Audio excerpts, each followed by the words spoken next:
Alex Jones, and I'm here to tell you folks, the world has fallen. The fascist globalist overlords, oh, they're implementing the Great Reset. You don't believe me? I've seen the tapes. Watch it, folks. Watch as these pot-belly Zoomer goblins work with the Illuminati to pit us against each other. I promise I'd be a good boy. Ugh, I'm a good boy. There's only one cure, folks, and that's liberty. And there's no better channel to find freedom than Fabian Liberty. Anarchy is order. Government is civil war. You're offensive. Police lives matter? We're just trying to do school. What? You guys have the same sticker the other. But this is our space. You're making the space uncomfortable. But you're white. You're fucking a white male! What is one way you combat racism? I don't root for white people on the sidewalk.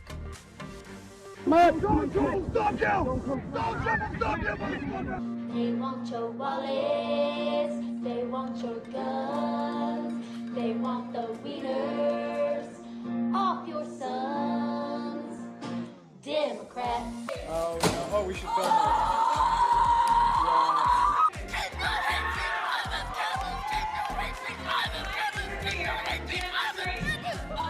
So let's say, for the sake of argument, that all of the water levels around the world rise by let's say 5 feet. You think that people aren't going to just sell their homes and move? Just one small problem. Sell their houses to who, Ben? Fucking Aquaman!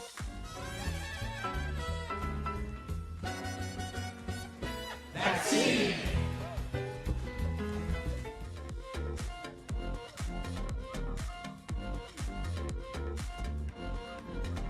Children, they're spreading COVID throughout the population at higher numbers.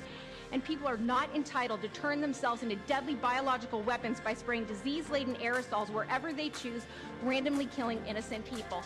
This is not freedom, this is homicide, and willful ignorance is no excuse. What the fuck?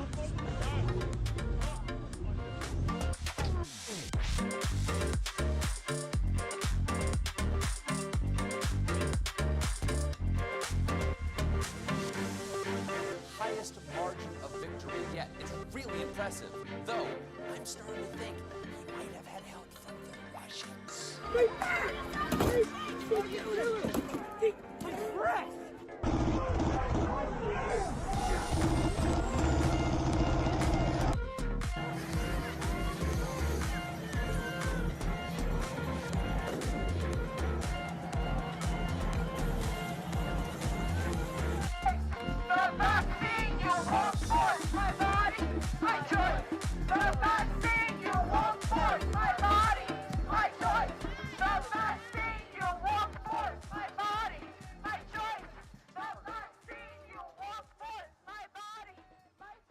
Look at me, I'm a gay frog.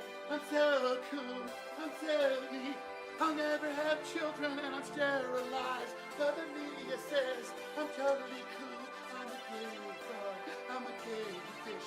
It's so good, and I think my daddy actually is.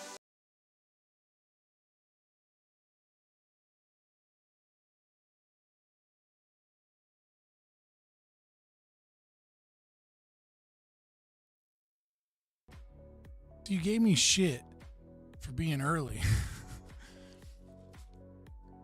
And then I ended up having to be late.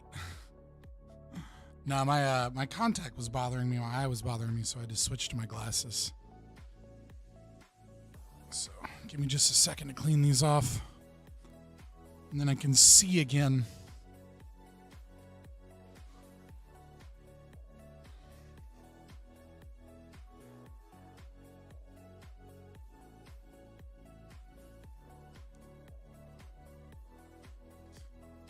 What did Rudy do?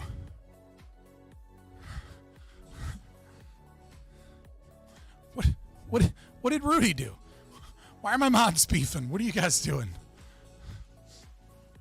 Yeah, so this is a little bit later. I had noticed Grid came in earlier and was like, it's not 7 yet. What's going on? Like, yeah, I don't normally stream on Tuesdays.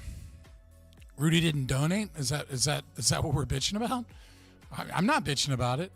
But, you know, if you guys want to donate, Thank you, Slope is Dope, for talking shit and giving me money because of it. And also, obviously, thank you, Rudy. Yeah, I'm super excited about tonight. This is like the nerdy shit I live for, man. Like, don't get me wrong, I love doing, I love debating, obviously, or I wouldn't do it. But like just being able to have conversations about philosophy and political philosophy and history and things of that nature. Like I got distracted before this, like just going on Twitter, and someone like tagged me and was like, "What's the deal with Abraham Lincoln and like the world and Civil War?" And I was like, "Oh, I gotta fucking go." Where's the drama? I mean, there are plenty of dude. There's so many people you can follow if like all you want to follow is like Twitch poll, YouTube drama. Like I understand that a lot of this is like reality TV for like young men. It's not usually what I do. Oh, you guys are talking about 40K? Dude, I want to play 40K. I just don't want to spend the money on it. Like, this shit is so expensive. I'm just saying, like, it's like, there's so many. It's literally called National Socialism. I mean, like, I feel like of all the arguments, that is absolutely the worst argument. Like of every argument that you could make that Nazism,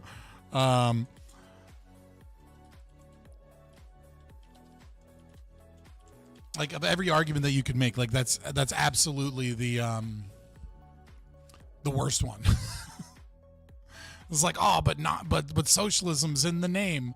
I mean, I guess you could make the claim that like because it's in the name, obviously they have some level of self-identification to it. But like just like it's, you know what I mean? Like I could call myself anything that wouldn't make me it, I guess. I already have Tabletop Simulator. I've done online D&D games with it. So I mean, yeah. Do you know how many tankies call themselves patriots? I mean, they didn't say fascist state of Germany. I mean, Hitler and well, just the Nazis in general had like a desire to differentiate themselves from classical Italian fascists. So like, I feel like they probably called themselves socialists, or the National Socialist German Workers' Party. I feel like they probably called themselves that more so to differentiate themselves from the Italian fascists than to like align with like socialist leftist movements. Nevertheless, they were obviously socialists. But we'll get into that when we talk with AdmiralGibbs and stuff.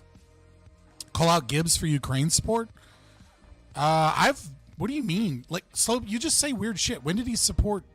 Like I know he doesn't support giving money to Ukraine.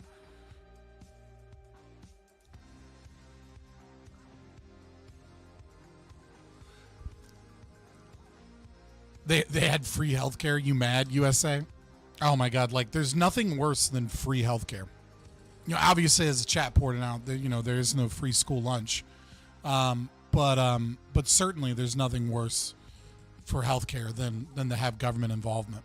I'm much happier with like this horrible, fucked up, pseudo-private, pseudo-socialist healthcare system we have in America. It's still leagues better than any other country. By every observable metric, it's just better.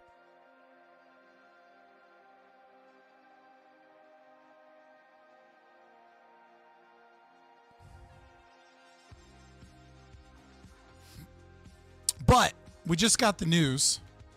What was it? Oh God. Oh, what was his name? Oh shit.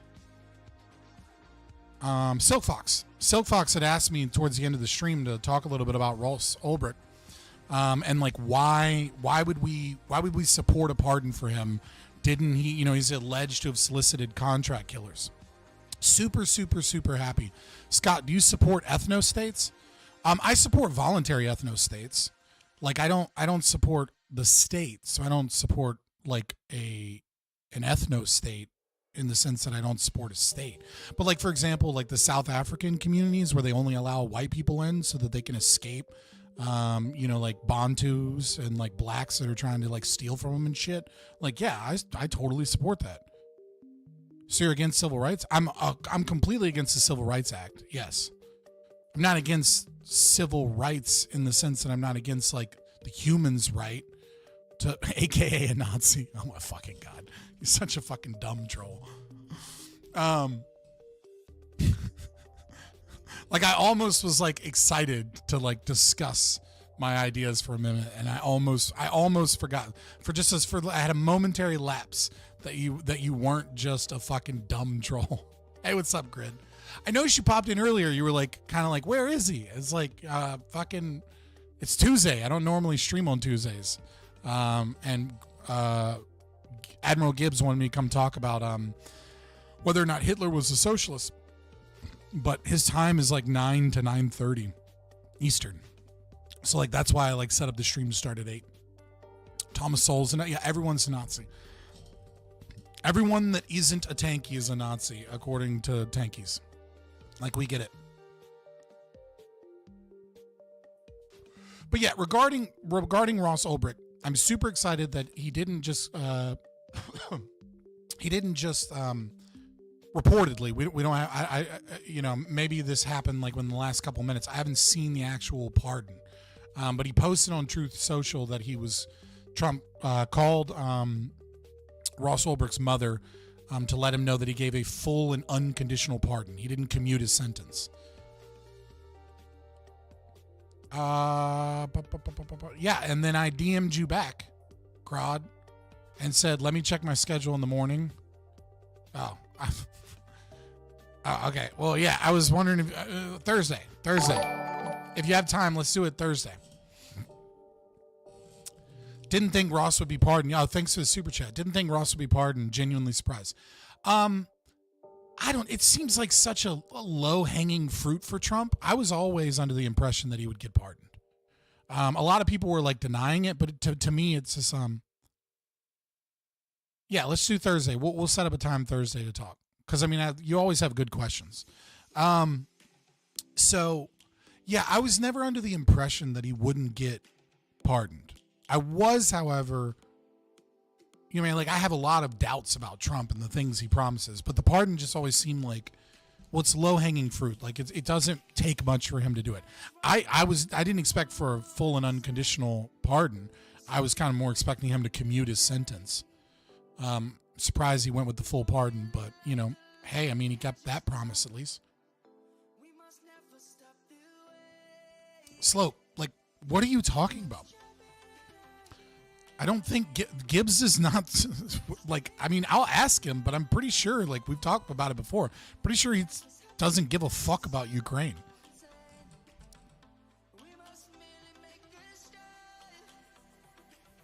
How long is stream? I have no idea how long stream is going to be tonight. I know that I'm going to, like, somewhere between 9 and 9:30 p.m. Eastern, I'm going to go chat with AdmiralGibbs, and I don't really have much planned after that. But that could be like a 50-minute conversation or like a 4-hour one. I don't know. I also don't know if anybody else is going to hop in and chit chat about it or want to debate it or something.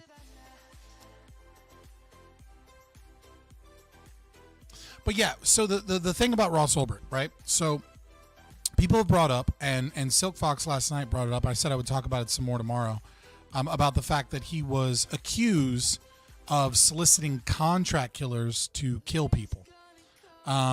So this is actually probably the most nefarious thing about Ross Ulbricht's case, right? So understand what Ross Ulbricht was convicted of is for hosting a website, Silk Road, right? Hosting the site that allowed for contract killers, which, by the way, they did try and stop contract killers. But they allowed for the sale of drugs. They allowed for anything and everything that you wanted. You could get there. You go on Silk Road, you use some Monero, and you could get what you wanted.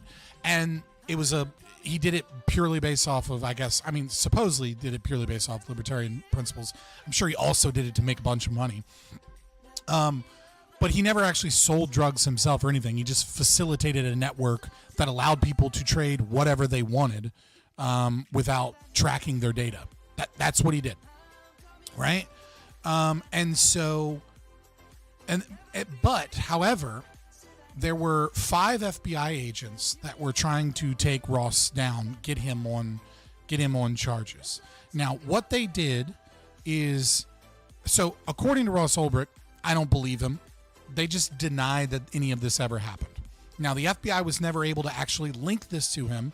They just have like some chat logs with his friends with a username that's supposed to be his, and some messages with him that's supposed to be his, and some money that was funneled from the site. So it probably was him. He probably did do this, though he denied it nevertheless. So he's almost certainly lying about it as far as I'm concerned. So did he hire contract killers? Yep. He hired contract killers. So why did he hire contract killers, and for what reason was he hiring killers? Well, FBI agents were coming at him and threatening him and telling him that this group of Hell's Angels people were going to kill him for hosting Silk Road, because he was cutting in on their competition, and that these other gang members were going to come and murder him. Then those same FBI agents contacted him about his safety. Then other FBI agents contacted him as a fake hitman, and then got money from him. Now, the problem with this story is that at least 2 of the 5 FBI agents also funneled Bitcoin and to themselves and stole money throughout this process. And so it kind of, that's why I'm like not 100% sure that Ross Ulbricht even did this. Now, their story is, we coerced him, saying that these people were going to murder him. And so then he hired contract killer that was also them to kill these people that said that they were going to murder him. And then this makes him a murderer. But the problem is that if at least 2 of the agents are stealing money in this, it calls into question, when he says that never happened, I never did that the evidence that they have is completely and totally fake. Here's where it gets even worse. The prosecutors dropped the charges on the murder, but they still maintained the evidence on the hitman in his trial, and then did not allow the judge in the court did not allow his own defense to showcase the corruption of those FBI agents in their defense of that, because basically the evidence was there and the prosecution was allowed to bring it up, and the defense basically wasn't able to bring up other evidence that wasn't allowed in the court case that showcased that these FBI agents were corrupt and that they were stealing money, and that's likely why that wasn't even part of their case anyways, and they were able to give them 2 life sentences plus 40 years for just the hosting of a website that facilitated whatever illegal traffic was on the website. So this is what I mean when I say that the entire case is a kangaroo court. Like, they wanted Silk Road down and they wanted to make an example of him. So they did. And I don't know whether or not he hired contract killers, because they were never able to definitively prove that it was him. And the evidence all comes from FBI agents, some of whom we know were embezzling money from the site and from Ross as part of their investigation for their own personal wealth. The most likely scenario in my mind is that it is true that they coerced him, and that these dirty cops that like coercing people and threatening people were also embezzling money on the side because they're shitty people.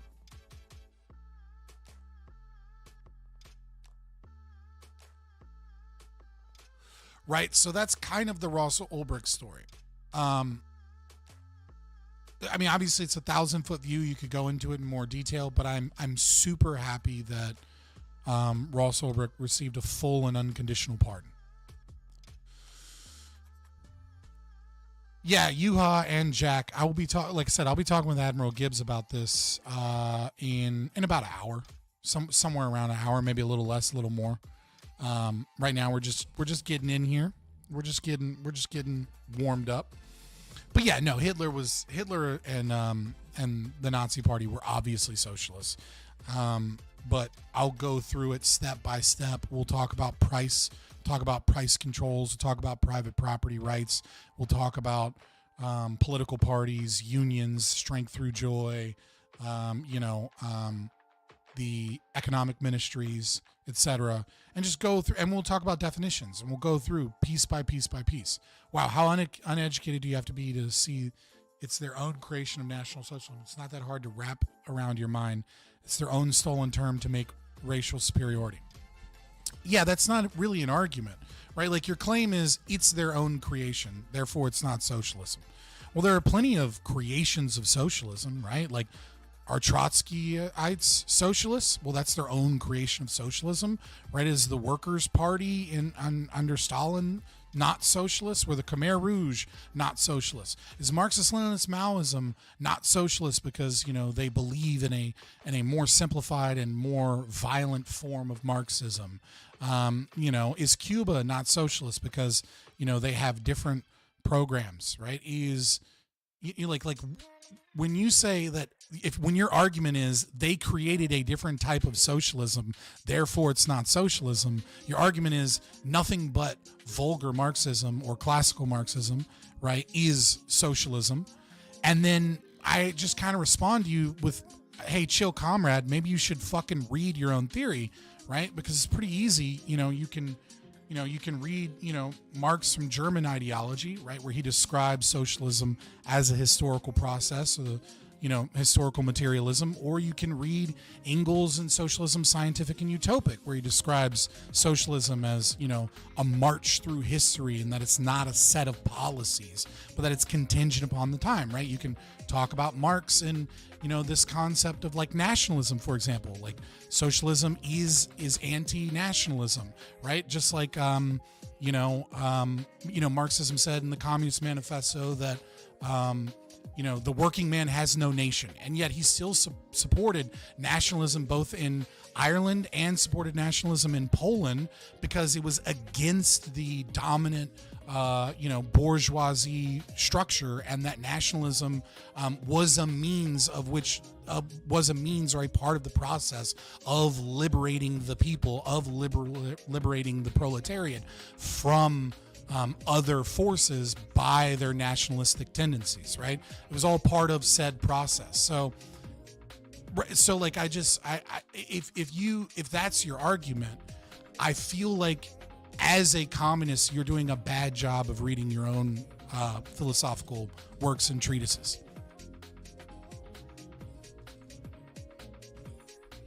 Why do you keep saying that Gibbs is a Ukraine supporter? I mean, maybe I'll ask him. Like, every time I talk to him, he seems to be like, yo, fuck this.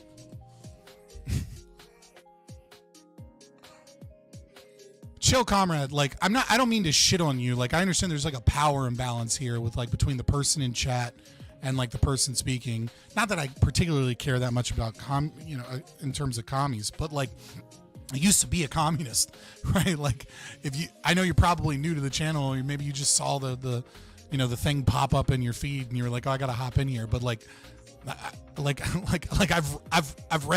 done the reading, my brother, my guy. Like, I'm not like some dumb troll that's like, socialism was in the name, therefore they're socialists. Like, you picked the wrong one.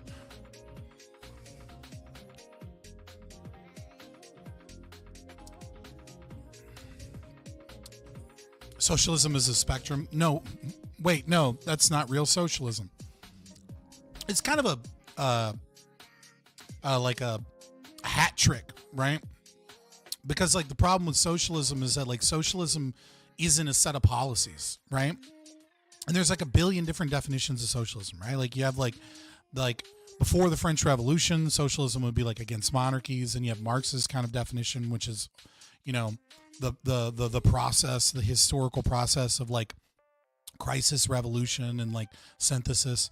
But then you have like Stalin's definition of socialism, which is like the workers owning the means of the production, right? And then you have like democratic socialists, and they have like a view of like mixed market economy and regulation. And then we're ANCAPs, so like, or libertarians, right? So our definition of socialism would be like government regulation or government stepping in to fulfill what the state using its power to stop what it deems to be market failures or things of that nature, right? Like believing that capitalism or the free market can't solve a problem, and thus coming in to regulate it to fix the problems of capitalism is in part socialistic at the very least, or socialism, right? So like every philosophy and every group of people are going to have a different definition of socialism. So like the whole like that's not real socialism argument is a meme, but it's a meme based off of a difficulty of like defining the term, because Marx himself never defined it as a set of policies or anything. It's really just a historical process and then an end goal of communism.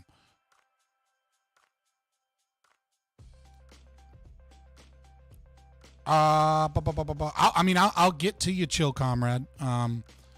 If you don't pay me, I don't always answer everything in chat, but I'll read through this. It's fine. Welcome to the channel. Okay, but denying that any other ideological ties to other parties, like being a fascist, cannot be tied inherently to any other system like capital, ethnocentrism, and racialism. Okay, so it starts off with an if, and then I'm guessing the second comment is a then statement, right? That's not, like, that statement by itself is meaningless because it's an incomplete sentence that doesn't connect anything. Oh, wait, all these parties condemn class and the bourgeoisie, but wait, then there's some others using the wealthy to empower themselves. So what can you say about the other side? These three things don't connect and make a coherent thought. Like these are words, but there's not an actual argument there that I can confirm or deny. There's just like broken apart claims, and the claims aren't even attached to specific things. Like, what are all these other parties, right? This is, you got to clean this up and turn this into an argument so that I can, or to a question, and then I can respond to that. But like, I read through it and it's like, it's incoherent. The fact is that even if socialists want to deny it, socialism and nationalism are compatible. I feel like I kind of already made the argument, right? Like, it depends on what you mean by socialism and what your end goal is. Lenin got help from the capitalists, aka he's not a real socialist. Right? I'm going to go shower. Don't do anything good without me. I'm just going to continue the stream, brother. Socialism is the dissolvement of market forces to push for pure state monopoly control over a working class economy that regulates industry for union working. For union working means under a government oversight. Like, I don't know that I agree with that. I feel like you're describing elements of some socialist philosophies without actually defining socialism.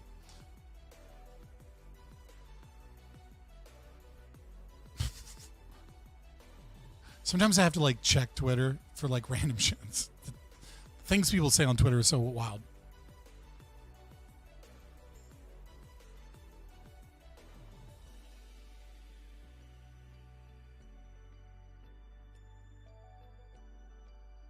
All right. Let's see if I can find a link to all of Trump's executive orders. I kind of want to go through these. Axios has one 7 hours ago. Let's see. This one seems all right. No, that's not that many of them.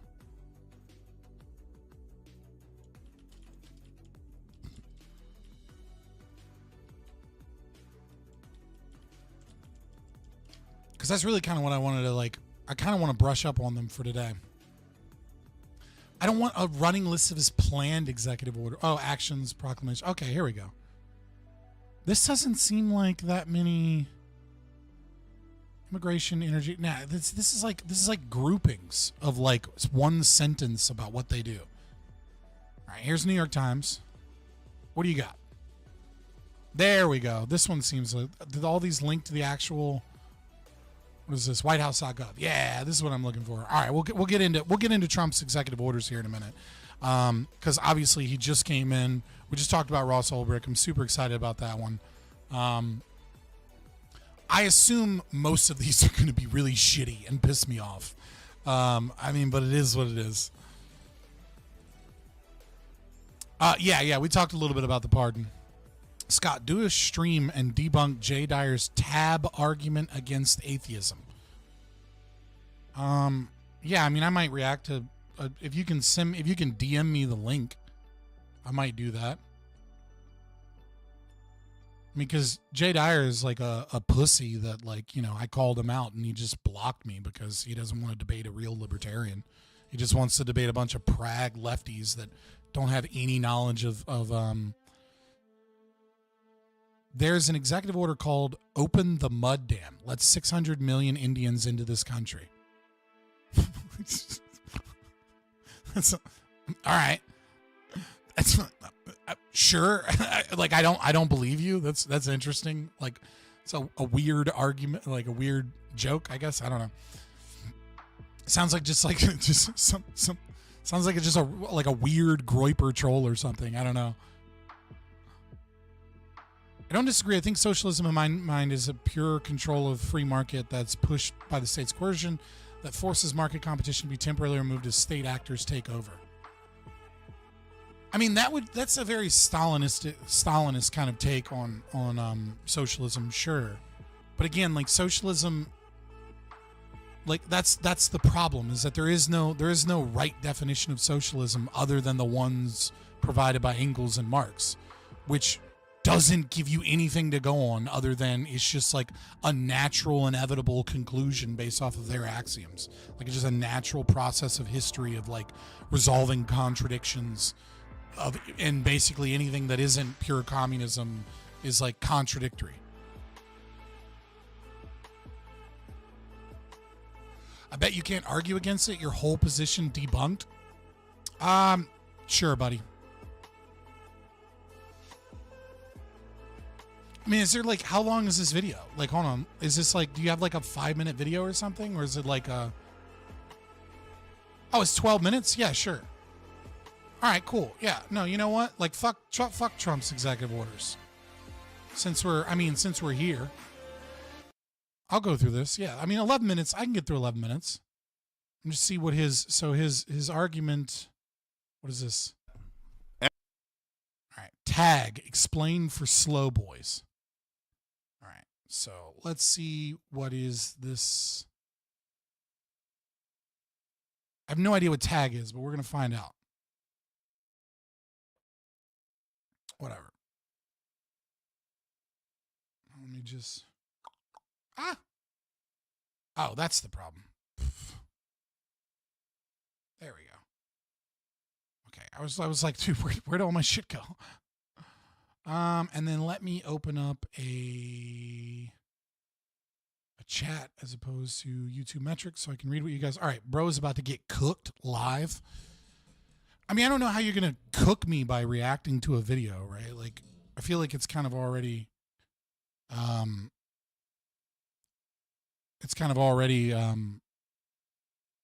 like, in my favor. Okay, but my whole position. So this is an anti-objectivist position? Like, what is... Or this is just, like, disprove all of atheism and Christianity must be true?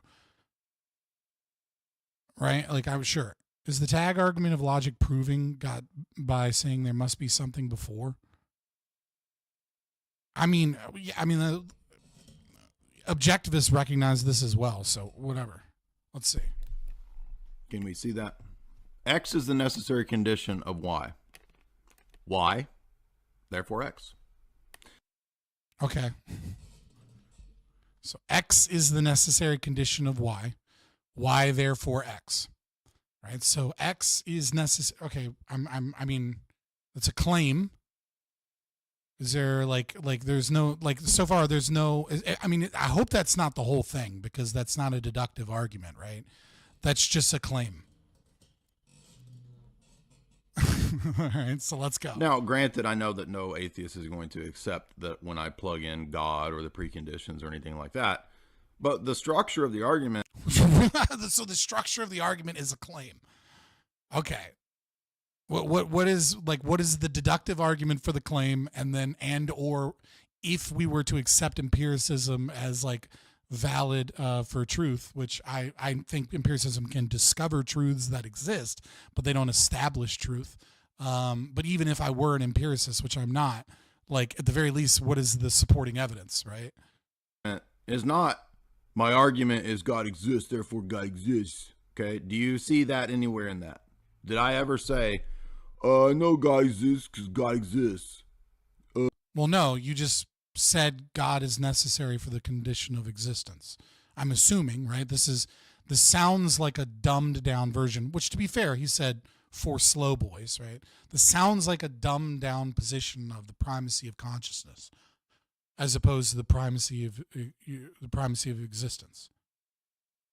I presuppose God, therefore God exists. Do you see that in it? Is that the same as this? No, it's not. No, it isn't. This is it's the primacy of consciousness, right? I mean, you're presupposing God exists. you are, right? But that's because it's baked into the claim. That's not the structure of the argument itself. You're still presupposing God's existence, right? You can't say X is necessary for Y, Y therefore X, right? But there's a claim here which is X is necessary for the condition of Y. Okay, so you need to prove that X is necessary for the condition of Y before you can then state Y therefore X. It should be self-evident in a way. I don't believe in self-evident truth, but in a limited sense, right? It should be obvious to any reasonable person that this is. Well, there is a self-evident truth. Existence exists, right? That's an unavoidable axiom. So that is a self-evident truth, right? So you're wrong there, right? Because it's an unavoidable axiom, because any form of action, behavior, thought, rationality, etc., in a conscious being that is in a material body requires existence to make the argument. So therefore, there is a self-evident truth, right? And you said it should be self-evident, but he doesn't believe in that. But there is one. Existence exists. Hey, don't fucking mod out someone just saying Jew, right? Is it a dumb insult? Absolutely. Is it against hate speech? Rules on YouTube? I don't think so. Yeah, right? It's like, is he using Jew as a slur? Sure. But you know, I feel you.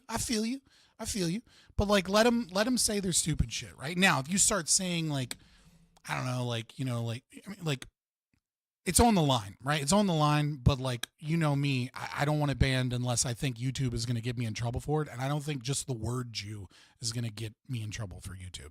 That's right. It should be obvious to. I mean, the dude's still an idiot, but like, I'm everything but Jew. To any reasonable person that this is not a fallacy. If X is a necessary condition of Y, and if Y is the case, then clearly, by necessity, X is the case.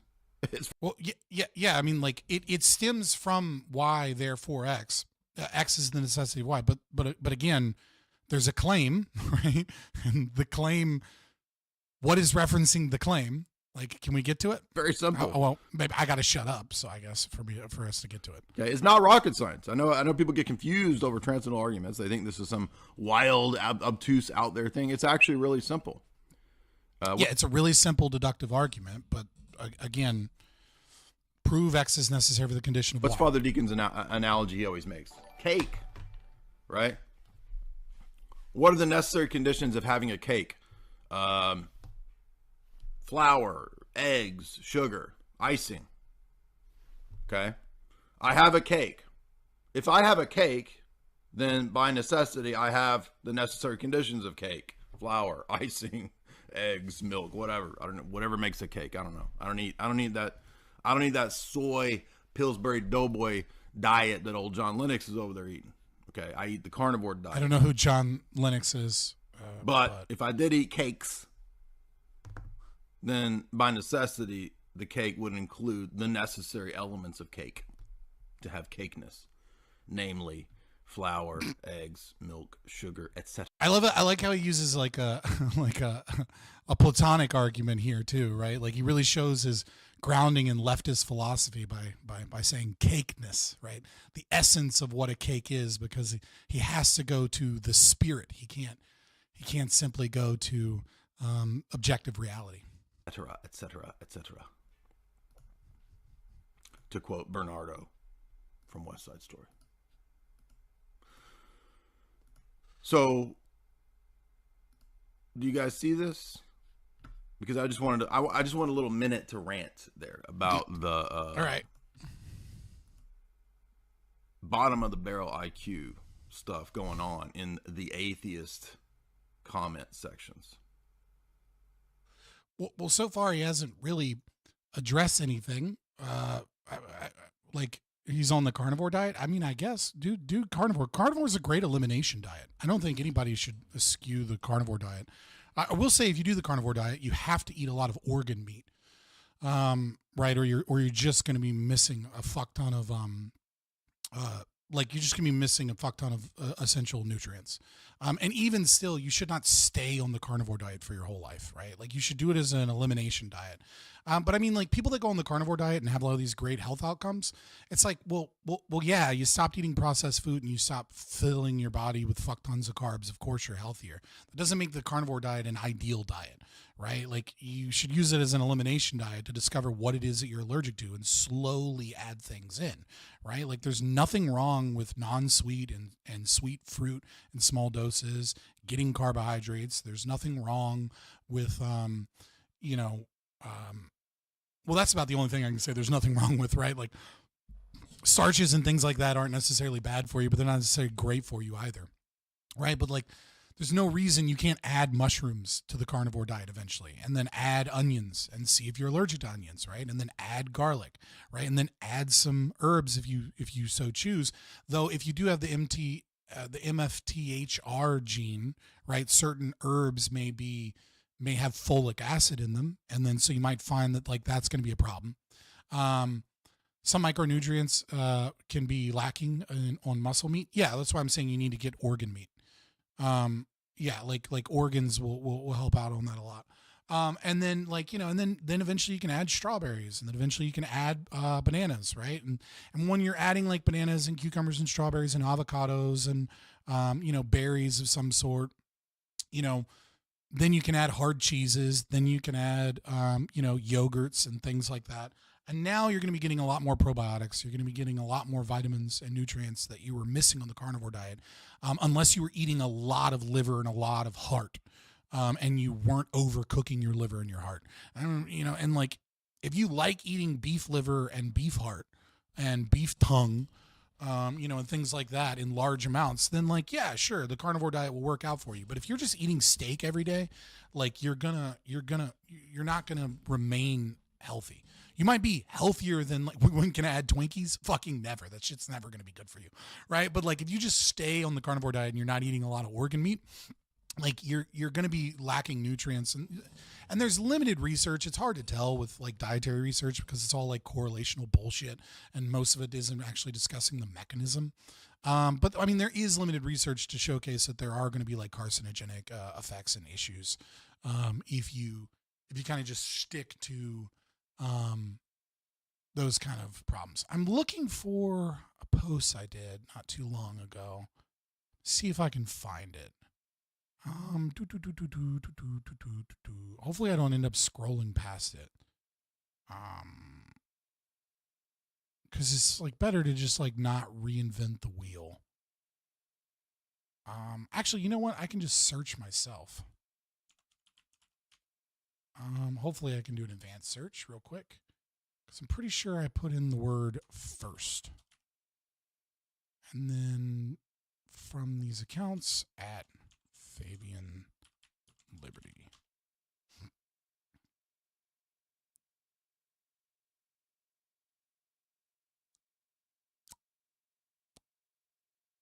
Why are these in like no particular order? Yeah, here we go. Well, I just wanted to bring this up for reference. Right, so I feel like I'm responding. Well, of course, the post was deleted, but I feel like I'm responding to a similar argument here, right? Which is this concept that like God must exist in order for there to be like an existence of any kind, etc. Right? Which I feel like is very similar to the argument he's making here, right?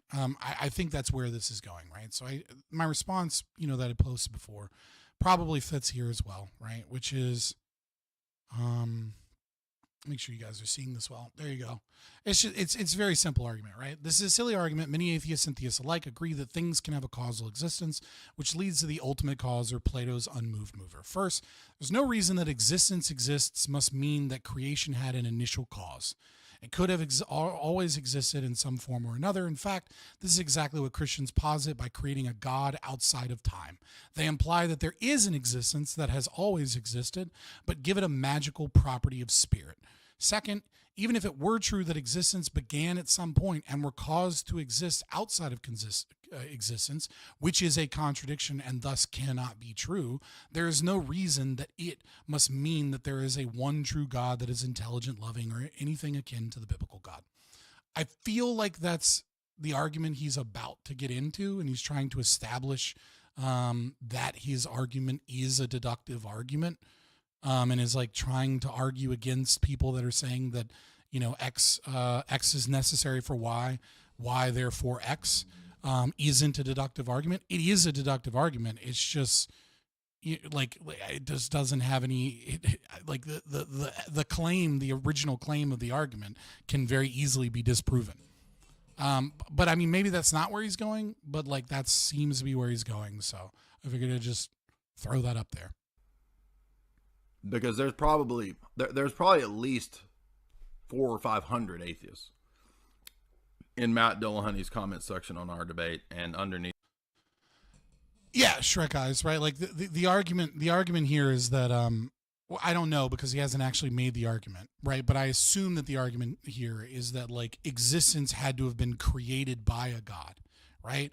But if God created existence, then he fucking existed. But then they just give it a magical quality of you can't understand God. God's this mysterious thing. God's outside of existence, right? And they go, but you recognize in order for time to exist in a linear fashion, and that because all things have causes, then you recognize that the universe's creation must be causal. And since you recognize that because all things have causes and that the universe's creation must be causal, there must be a moment of time where there was no existence and then existence was caused. And that's a fallacious thing, because it's contradictory to say that existence can come from non-existence. Right? You could say it's a different type of existence. You could say that there is something out there that then created this world, right? Just the same way you could say that, let's say we are all living in the Matrix, right? Some initial cause of the world that we perceive would be a different world than the one that we're living in. But ultimately, there is an existence that created that existence. So some form of existence always existed. If you try and posit that there was a non-existence that created existence, then you're kind of already in a contradiction, because how did they create existence without without existing themselves? And then the Christians just go, see, we've answered this conundrum that you have, which is this difficulty of grasping with the initial cause, by positing that there's a God. And go, okay, well, that's a cool theory. It's a cool hypothesis. But you don't have any evidence that that's true. You just say, there's a mysterious absentee father figure in the sky that gets mad at me when I masturbate. It's just okay, what? Kind of just prove God is a type of existence. God isn't non-existence. Yeah. Okay. So then if God exists and he can engage in material reality, right? Then if he has ever committed any crimes against man, then we will eventually develop the technology to dethrone God and put him in the prison that he deserves to be in. He's not a magical being. He's no great he's nothing worthy of worship. He's just another material being like you and me. If he exists and he creates existence, and he exists in some capacity, and he's capable of engaging with the creation of the world that we're in, that means he must touch with and interact our existence and exist in and of himself. So you know what I mean? If the Bible's true, then he's ordered a couple genocides, and we should probably put him in jail. He's certainly not as moral of a man as, and if he has all of this power to stop things, and you know what I mean, like then he's not a moral figure worth worshiping. If he truly exists, you know what I mean? Like, I guarantee, made by Jim Bob, actually, now that I'm actually reading your name, like, I guarantee you, Jim Bob, you're a better person than God could ever hope to be if he exists. Because I know this, right? I know this, or I think I know this, right? I assume this, and I'm pretty sure I'm true. I'm spot on this, right? Is if I gave you a loaded gun and put you in the room with a pedophile that was raping a child, you'd stop it. Right? Like, I'm pretty sure you'd have all the power, and you'd see a child being raped in the room, you'd fucking stop it. But the presumption that God has all of this power and goes, you know, it's you know, I gave man free will and my ways are mysterious. It's like, nah, that's a piece of shit. That's a horrible fucking person. I want nothing to do with that piece of shit. I want nothing to do with that guy. If he has the power to stop child molesters and chooses not to, because of some grand, you know, mysterious plan, you know, like, nah, dog, like, fuck that. Jim Bob's a way better person than God could ever be. Unless, of course, you would let the child be molested. Unless, of course, you'd sit there with the gun in your hands and go, I mean, the child molester has free will. How could I ever intervene in this instance? Scott is winning the straw man debate. I mean, like Jim Bob could DM me and set up a debate on anything. He just happens to be in the chat right now. And also Jim Bob could not DM me and could go on his channel and like fucking grab this clip later and just like talk mad shit on his. Like, IP doesn't exist, my guy. It's not like I would like run from a debate on him or anything. My debate on my channel with him. You're gonna put God in jail? Well, I don't have any reason to believe that he's real, right? So obviously I'm not gonna put him in jail because I just don't think he's real. It's a fantastical figure. I mean, you know, I have a lot of historical respect for Christianity and what it's achieved, right? Like my philosophy, my world would not exist if not for the history of Christianity, the functionalist ideas that it gave us, Thomas Aquinas, you know, like the Enlightenment wouldn't exist without those things. But like, you know, but nevertheless, like ultimately, like I am an atheist and I think it's, you know, it is something we will eventually have to move past if we're to, you know, evolve philosophically as a species. So no, I don't actually think I'm going to put God in jail because I don't think he's real. They're hey, what's literally up, saying, Fox? this guy thinks that saying God exists is the argument for God's existence. Dude, I just realized your name is Sick Fox. I've been reading it as Silk Fox for like ever. I talked about Ross Ulbricht in the opening, Silk Fox. So if, or maybe not like right in the opening, but like in the beginning of the show. The issue with that argument is that it reduces to, if God was good, he wouldn't allow the laws of physics, the effects of which cause me to not like things. If God was good, he wouldn't allow the laws of physics. Like, what do you mean by the concept of the laws of physics here? The effects of which cause me to not like things. I think you're trying to make an argument of like determinism, that like physics creates a deterministic worldview or something. Like I'm trying to understand where the connection, there's a lot excluded in the middle of this argument, right? Between like the laws of physics and then the effects of which cause me to not like things. Like there's, I mean, it might just be because like the limitations in chat where you're trying to like make a complicated argument, like short and concise. But I'm not seeing the connection that you're drawing there. Why not argue God is bad because we need air? What? No, I'm saying, why would I argue God is bad? I mean, like, I don't think he exists, right? So the entire argument is hinges upon the fact that he actually does exist, right? And so if God exists is where the argument comes from here, is that there is, and if God exists as like a PKG God, right? As opposed to like a God that is incapable of action, right? Or is like limited in action. Like, oh, you know, like Old Testament God apologizing to David because he was like busy doing other shit. So he lacked the power to like, you know, to be able to help him in that moment. But like if New Testament God, right, exists and where he's all powerful, all knowing, all good God, right? And he allows human beings to act aggressively towards other people, I consider that to be immoral because I don't think that like, right, like I would say that like he's allowing aggression, which is objectively evil, to occur. Now, if you want to go into like the concept of like the coercive nature of nature, I think that's a much longer conversation about whether or not we would say a hurricane is evil because it causes death, right? Like that's I would say that's different, right? And the reason it's an interesting conversation for sure, the one that I'd like to pick apart more, right? Like because then we're kind of working on a consequentialist framework of like, does God value human life and human flourishment versus his own action? Is he required to act? Right? And he's not really required to act in any situation. But if he has the power to, and it essentially costs him nothing, yeah, I would say in the same vein, right, that like death causing hurricanes, right, or some other natural disaster would be in the same vein as like stopping a child molester.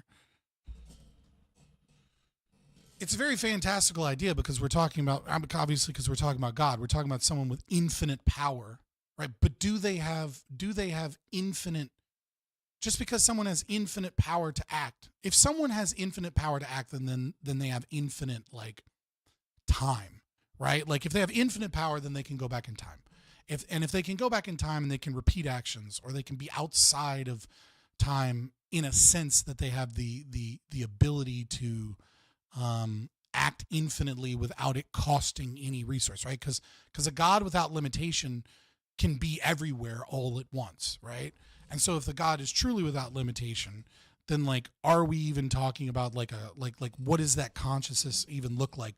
What does that value structure look like? It kind of defeats the concept of like of value in and of itself, because there's no necessity for ordering values, right? Because like everything that is valued could be saved.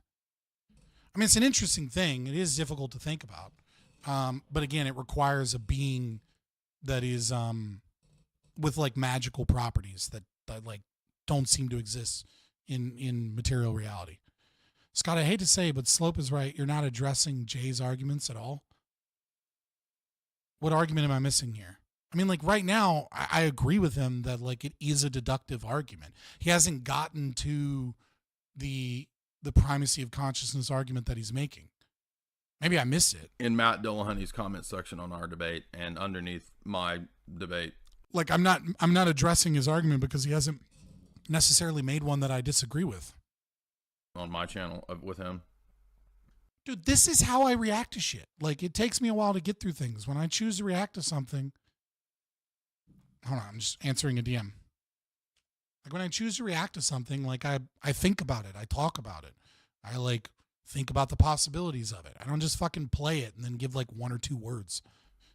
They're literally saying, this guy thinks that saying God exists is the argument for God's existence.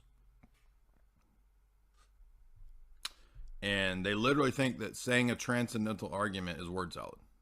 Okay, Well, yeah, no, if Matt Dillahunty says that, he's wrong, right? The argument that he put forward is a deductive argument. The question is you can question the validity of whether or not X is a necessary condition for Y. And it wouldn't surprise me if people like Matt Dillahunty can't defeat that, probably because they're empiricists and consequentialists. This is not word salad. This is very simple. So we're dealing with severely mentally incapacitated individuals. Right. That's what we're dealing with here.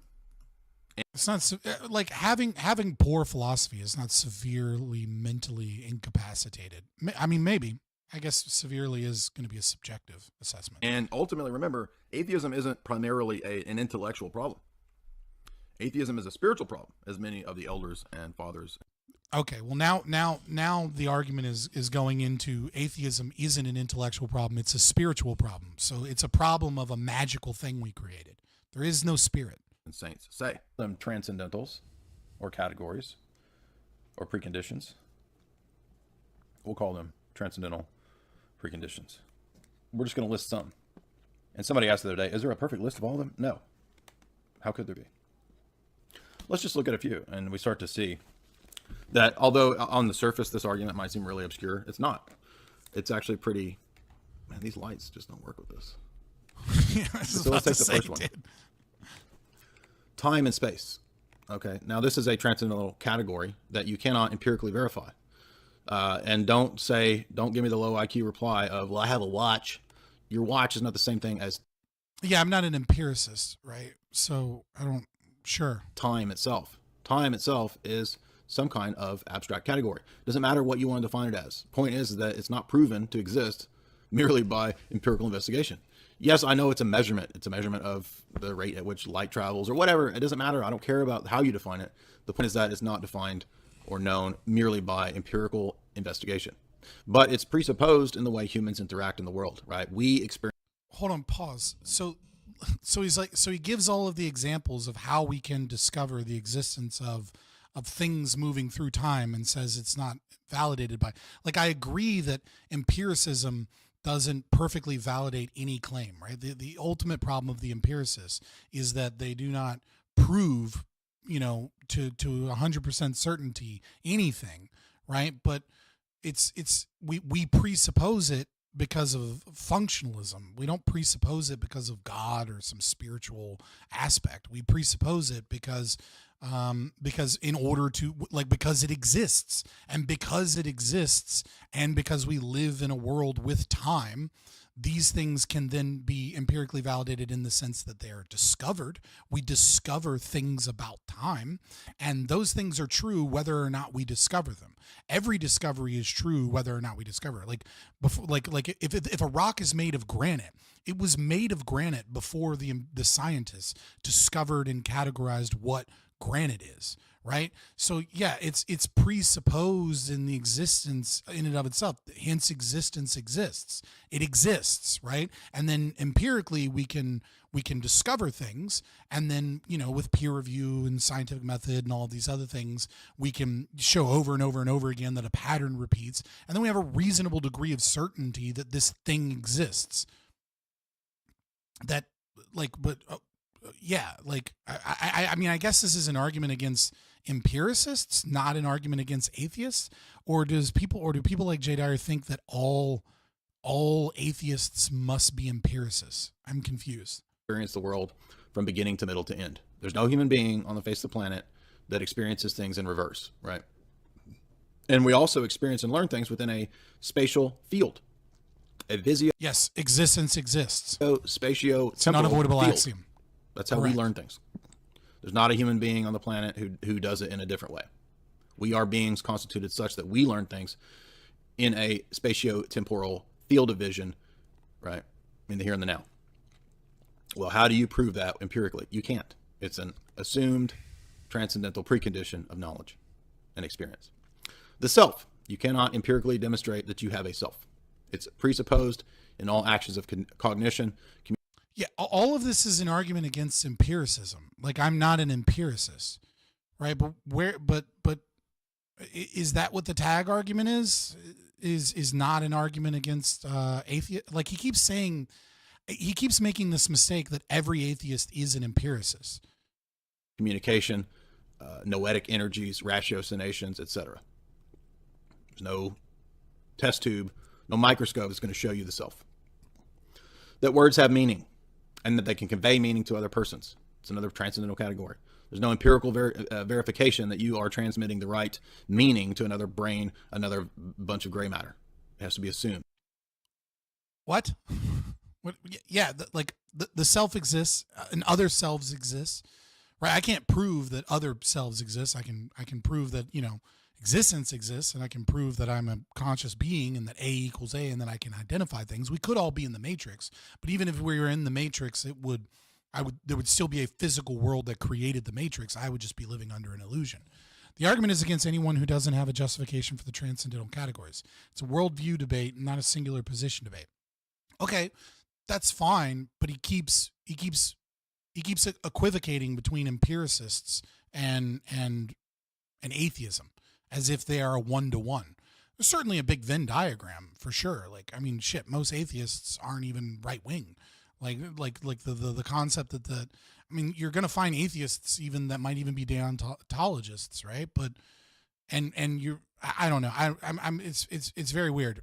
It's like I don't necessarily disagree with the core of his argument here. He did make a deductive argument. The deductive argument is valid in that sense. It's just not like what it is that I think he's supposing by X. Like he doesn't have any rationale behind that. He just presupposes that as the thing.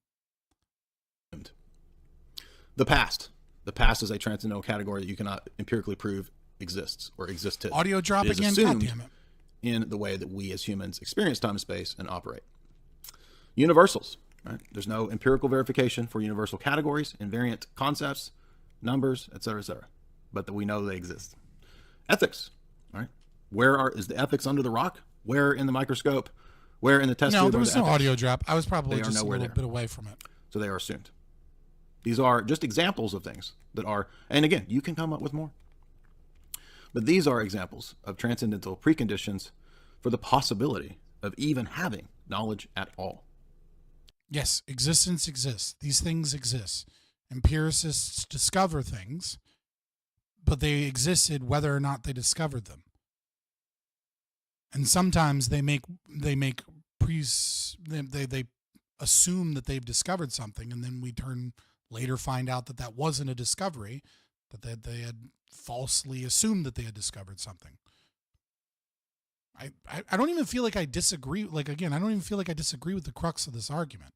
I just disagree with the presupposition that the argument is true, that God exists, and that this somehow proves God's existence. In this world, and operating in this world. None of these things are proven or known by empirical investigation. Are they related? Is Mark still alive? Yeah, he's like in the other room. He's just a chef now. To empirical investigation? Yes. But they are presupposed in empirical investigation, and they are not the immediate subject of any empirical proof or investigation. So does that mean we cannot know these things or prove these things? No. That's where the transcendental argument comes in, because it is an argument based on the denial of any of these things as leading to absurdity. So when we come to the question of God and God's existence and the mind of God, the mind of Christ, etc., that I just mentioned in the Stephen Clark paper that I cited in my paper, we can ask another question. How do these different things relate to one another? Because our experience of the world is not chopped up into only having spatio-temporal relations without a self, right? No, that would be nonsensical. Spatio-temporal experience. All right, I gotta go hop in the Discord and do I guess mic audio check or something. Again, yeah, I guess I'll come back to this. I don't get why this is supposed to be like some groundbreaking shit. Empiricism's dumb. I'm not an empiricist. You have to go hop it in. Yeah, let me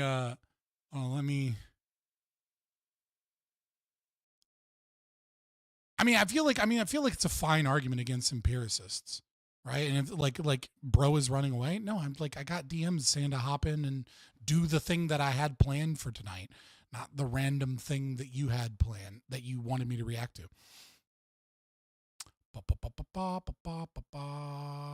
Where's the, I guess I go to this room, or give me a break waiting room. There it is.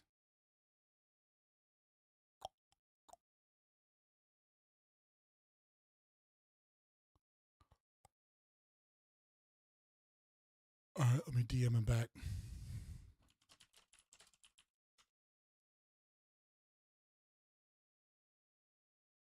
Yeah, I don't know, man. It just seems like it doesn't seem like that groundbreaking or anything. It just seems like a fairly traditional argument against against empiricism, right? Like, I mean, even Mises was an anti-empiricist.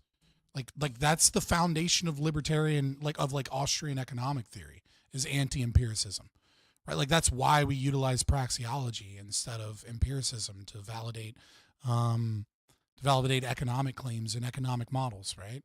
Like if it cannot be logically deduced praxeologically, then we can't actually know that, you know, the pattern recognition systems of economic models are true.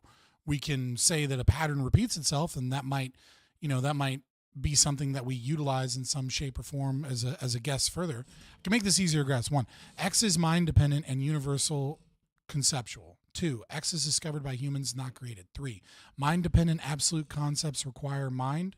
C, a mind precedes ours. Okay, X is mind dependent and universal conceptual. I don't know. What is X in this regard? Is it God? I don't understand what the X is. The self?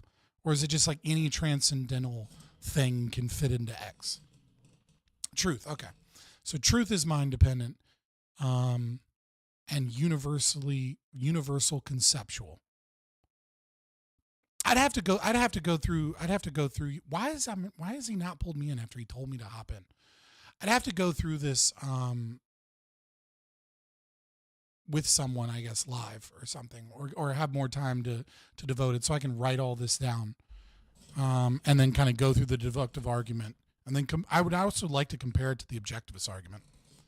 Bro is stalling hard, right? I'm trying to like he says he simplified it, but I'm just trying to understand what you mean by truth is mind dependent. Okay, what does that mean? Why is truth mind dependent? So it depends upon the mind. Truth is true whether or not it's in the mind or outside of the mind. Like, you know what I mean? Like, I don't understand most of these arguments. Neither do I. I don't understand your arguments either most of the time. Nah. Sorry, I started doing an impromptu reaction on like some philosophical stuff. Yeah, I was on some bullshit myself. Hey, it's not bullshit. Philosophy's good, brother. When I was sure, yeah, but when I was on was some bullshit. Okay, all right, fair enough. Dude, seriously, yeah. Discord needs to get its shit together and just give me a fucking chroma key setting. Okay, I'm gonna just pretend I know what that means. Go ahead and just like the green screen. Like if I put in like a green screen effect, it still doesn't use the green screen. It just does a blur on the edge on Discord. You know how you can fix that, right? I could use a virtual cam through OBS and project that. Snap cam. Like, yeah, I just don't feel like doing it. I need to set one up. Yeah, I have like a list. I won't lie. As I've like tried to like make the streaming, like as like I've entered my slower season now. I'm like, I'm gonna try to like treat the streaming much more professionally. And it's like, it's just there's so many more like little things, and like you have to do. It's like, snap cam. Let me do this. Let me multi-stream, and like let me get the tech right. Like I tried to multi-stream for this, and it just destroyed my bit rate. And I was like, we're gonna have to change a bunch of settings. And I didn't do this right. So it's like whatever. But like. It's like just doing those little things is fucking, even if it takes like 30, 45 minutes, that's like 30 minutes I could be doing the streaming aspect. Like, right, like talking to the people. Like, I don't know. It's a hard sell. Yeah. For me. But yeah, let's get to the meat of the matter. Are you live? Yes. You live right now? All right, cool. Yeah. So, yeah, I was killed some time between this trial. I had to take a break. This dog, it's a husky. Have you ever seen a husky that didn't want to go out and be in the cold? Never seen that before. But anyway, really old ones. Yeah, this is a puppy. Okay, that's like, weird. It's like a 10-month, like almost maybe a year old. It's like not a small dog. It's a, but it's young. It doesn't want to go outside. It's fucking weird. It's whatever. Okay. I'll call you back later. But yeah, so I had you here today. I hit you up, and we might have the average debate join. Oh my God! Pause. For whatever reason, my chat is under the belief that you are like an ardent supporter of Ukraine, and like I'm assuming money to Ukraine. Is that true? Is that not true? Yeah, you want me to clarify my position on that? Sure. I am a stock owner in many military industrial complex stocks. Oh my God! And okay, so you are, you fuckface. Okay, I was wrong. I was wrong. So my position isn't that I actually give a shit about the Ukraine war. My position is that war everywhere good for U.S. So anytime we're in a war, my stock prices go up.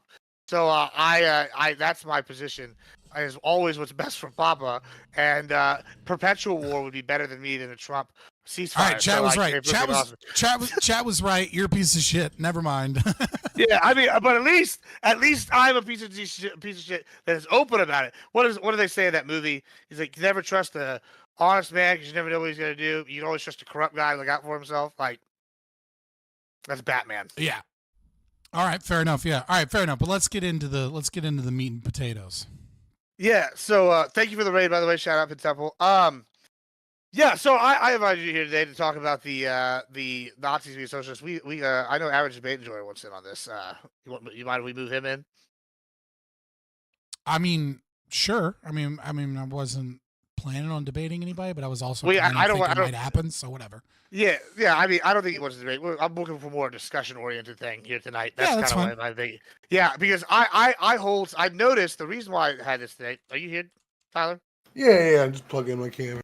All right, perfect. Yeah, so the reason I have you here today is let me get a shout out to Temple TV, and is basically I think I hold similar positions to you that the Nazis were actually socialists, right? I think that fascism. And we can go into an opening a little more. I think fascism is kind of like a misbrand. They have some fascist tendencies, but European fascism under like Hitler, maybe less of an extent under Mussolini, but they were actually socialists. Like, and I saw you post on Twitter and or X or whatever we want to call it, and that you thought the same thing. I think on the conference. So I thought, hey, I've already had multiple one-on-ones about this. Let's continue this crusade because I think the modern socialists want to separate themselves from this, and I don't think we should let them because I think they go hand in hand. And so I wanted to discuss this with you. So I'll let you go ahead and take it from there, and then I'll give my thoughts. And then Tyler, if you want to say anything after that, you can go ahead. But go ahead. Yeah. So before we can even really go into like what is and isn't socialist, like the first thing you have to do is you have to say, well, what is socialism, right? And so this is kind of one of the big problems of defining socialism is that there are a ton of definitions for socialism, right? So I want to go through kind of what the definitions of socialism are historically, like in order, chronological order, how they developed quickly, and then maybe we can then kind of get to an understanding of why some people. Yeah, we don't have to be quick. We can be thorough. This is a good slow theory panel. Nice. I'm all for this. I'm Fabian Liberty on X and YouTube and other places, but that's where I primarily am, and I love this shit. I do the debate bro shit. Mostly because I want opportunities to do this shit, right? Like this is the type of shit I love. I like to do the nerdy I thought you shit. might. So historically, right? So before Marx and Engels, right? Before the Communist Manifesto, before any of that, like what is socialism, right? Well, socialism is a term that means for the people, right? Like that's what it means. And then slowly, as we have kind of the revolutionary movements, especially in France, socialism begins to take on a more political thing that means against the monarchy, against the landed gentry, and for the betterment and the rights of all individual people, right? And so by that definition, basically everyone that isn't a monarchist is a socialist. Tankies are socialists, Republicans are socialists, neocons are socialists, Democrats are socialists, ANCAPs are like literally everyone's a socialist because none of us are fucking for like the old guard monarchy to like take over. I mean, there's some of those people exist, but anyone other than that would be considered a socialist, right? And then with the development of the theory of communism, right, socialism takes on a whole new vein, right? Marx co-opted. So now, to be fair, he didn't come up with this term, right? He co-opted it from other French revolutionaries.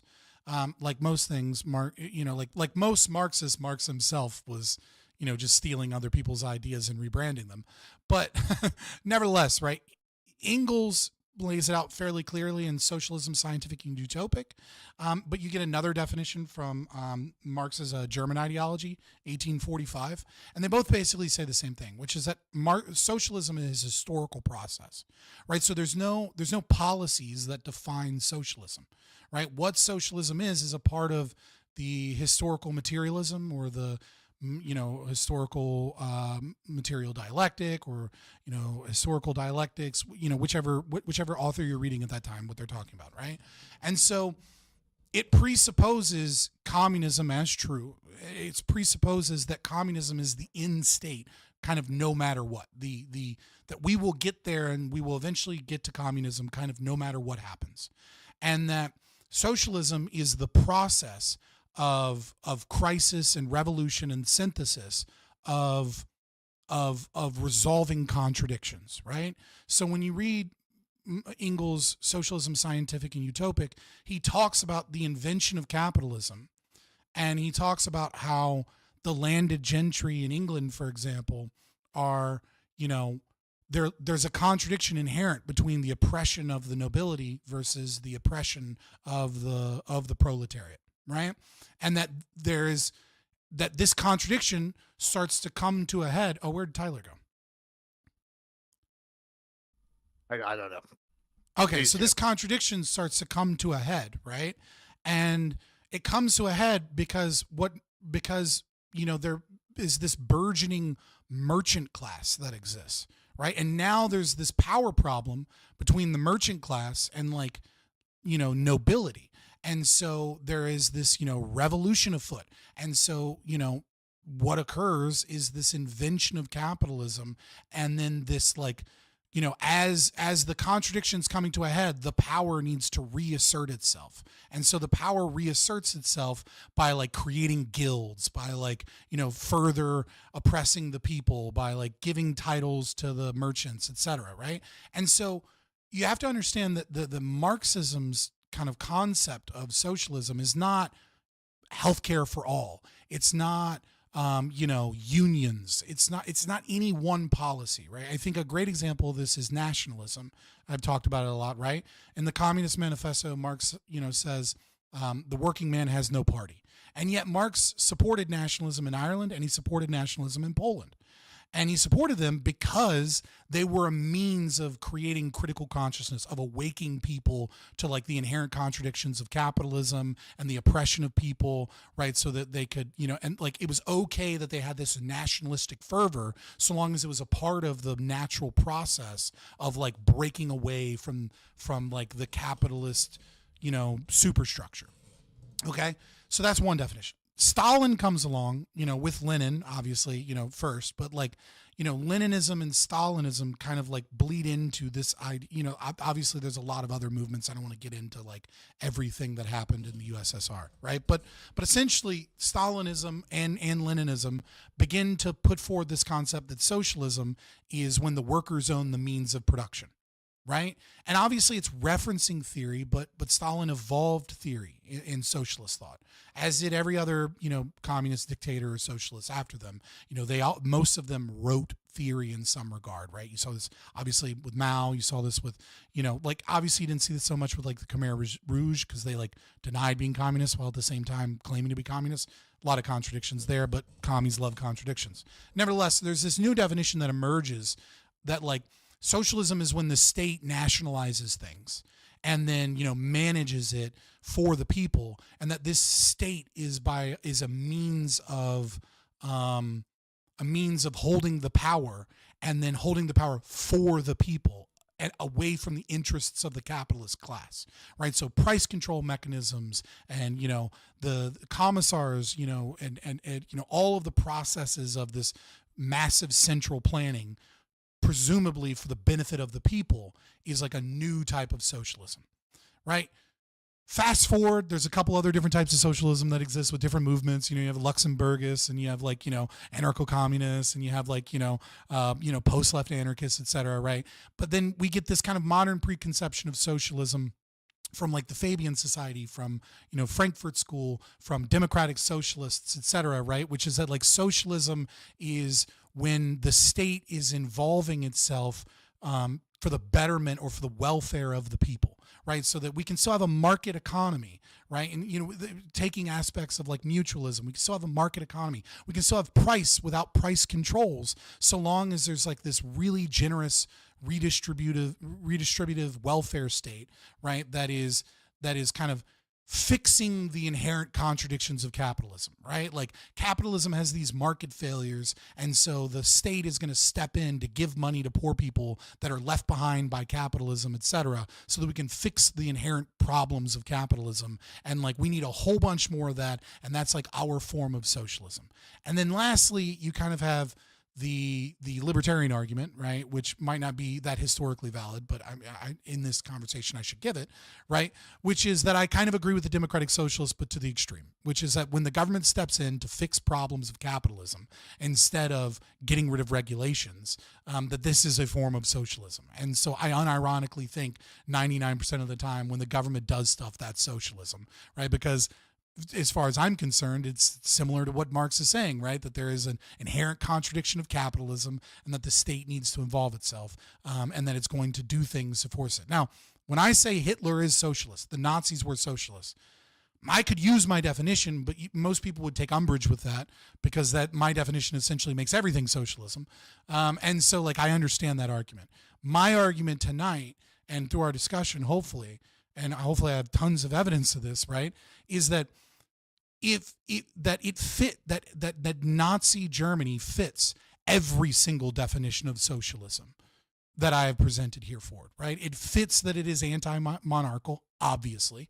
It fits that it is a part of a historical process to, bring the power of the state to the presumed will of the people.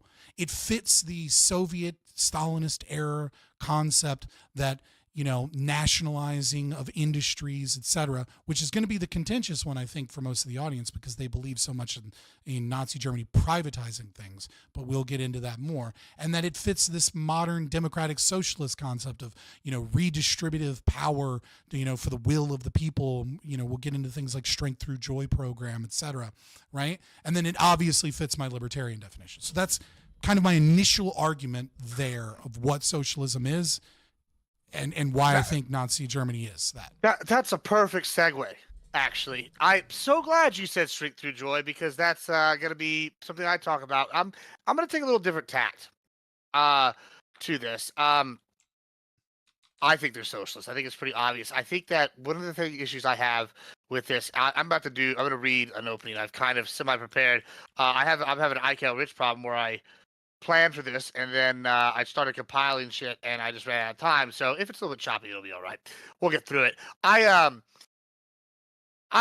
advocated for a while that they're a socialist. It's been pretty obvious to me. I think that we can see parallels to the modern democratic socialism to national socialism. I think that there's things that modern socialists want to caveat and say because of X, Y, Z. They don't count as socialists. One, and I think this is one that's really been dispelled due to the era of Trump and due to the era of the Israel-Palestine conflict, is that socialists are somehow above racism, which is ironic to me because of, Marx is where all this stems from, and Marx is incredibly racist. They like to argue that it's some right-wing inherent concept. Yeah, it's some kind of inherent right-wing concept. Yeah, all of them. Yeah, so is Castro. Yeah, they so buy it in. I can't think of almost all of them were virulent racists. Yeah, I mean, really, and the only one that's that's kind of a socialist is I don't know, Papa Doc, and he's fucking talking to Papa Legba. So who knows what he was talking about? I just going through whatever. But I'm just gonna read what I got here. Nazis are socialists, communism against dictators, and they've had multiple communist dictatorships. It's just an argument. I hate when people go into this argument. Oh, it's second stage, not their. Secondly, Hitler was always an avid socialist. They had massive public works projects, redistribution of wealth, universal health care. They had gun registry, numerous other socialist programs. Hitler fought to convince all parts of the new German society to subordinate the persona and interest to the common good and accept political interest as the main priority of the economic organization. The National Socialist program adopted in 1920 called for a greater united Germany that would deny citizenship to Jews or those of Jewish descent, and also while also supporting land reform and the nationalization of some of these industries. Joseph Goebbels hated capitalism, viewing it as having Jews at its core, and he stressed the need for the party to emphasize both a proletarian and national character. The Nazi Party staunchly supported its official socialist, revolutionary, and anti-capitalist positions and expected both a social and an economic revolution when the party gained power in 1933. Many of the a million members of the Stuhlenberg, the SA, were committed to the party's official socialist program. Now, We're going to talk a little bit about early socialism within the Nazi Party here for a bit. And I know that some people take umbrage with this because of the Night of the Long Knives and some of these people killed. However, I think it's important to look at how Nazis developed their socialist ideology throughout the period and how they actually didn't change. They just eliminated political rivals. Let's go look at the national. Their name, for example, is the National Socialist German Workers' Party. The branding. Sometimes when the devil tells you he's the devil, believe it when he says it. Nazi ideology, George Gregor Strasser proclaimed, "We are socialists. We're enemies, deadly enemies of today's capitalist economic system with its exploitation of the economically weak, its unfair wage system. It's a moral way of judging the worth of human beings in terms of their wealth and their money, instead of the responsibility of their performance. We are determined to destroy the system, whatever happens." That sounds fucking socialist to me. I don't know how we can argue whenever they're telling us this. Nazi rhetoric throughout their history was incredibly populist. Workers were exalted over everyone. Economic policies were populist too. Remember the people's car, aka Volkswagen? Just for example. But it was all aimed at good Germans. This differed from Stalinism's rhetoric, to be sure, but it's not all that dissimilar from various forms of African or pan-Arab socialism. Let's look at Mein Kampf. National Socialism is the determination to create a new man. There will no longer exist any individual arbitrary will, nor realms in which the individual belongs to himself. The time of happiness as a private own matter is over. This comes from Adolf Hitler, Chapter 11, Nation and Race, Mein Kampf. I don't know that you can argue whenever it's coming straight from his mouth that he's not a socialist, and then they enact these policies. The Jew marches arm in arm with the capitalist and the Bolshevik to bring about the destruction of Germany. How, as a socialist, can you not be an anti-Semite? So once again, we have Adolf Hitler speaking at the Siemens plant in a worker's manner, talking to socialism and conflating it with the Jews. This is very similar to modern times where Jews are blamed for everything. So I once again throw out the racism aspect being an issue right off the bat. Socialism has a final concept duty, the ethical duty of work, not just for oneself, but also for one's fellow man's sake, above all Paul principles. Common good before own good, a struggle against all parasitism, and especially against easy and unearned income. And we were aware that in this fight, we can rely on no one but our own people. We're convinced socialism in the right sense will be possible in nations and races that are Aryan, and they're in the first place we hope from our own people, and are convinced that socialism is inseparable from nationalism. That's Adolf Hitler again.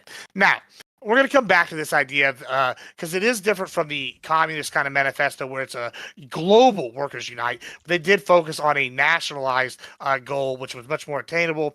But I don't think that precludes it from being social. Let's look at the Nazi Party policies outlined in their 25-point plan. Number 13, we demand the nationalization of all trust. Boom, socialism right off the jump.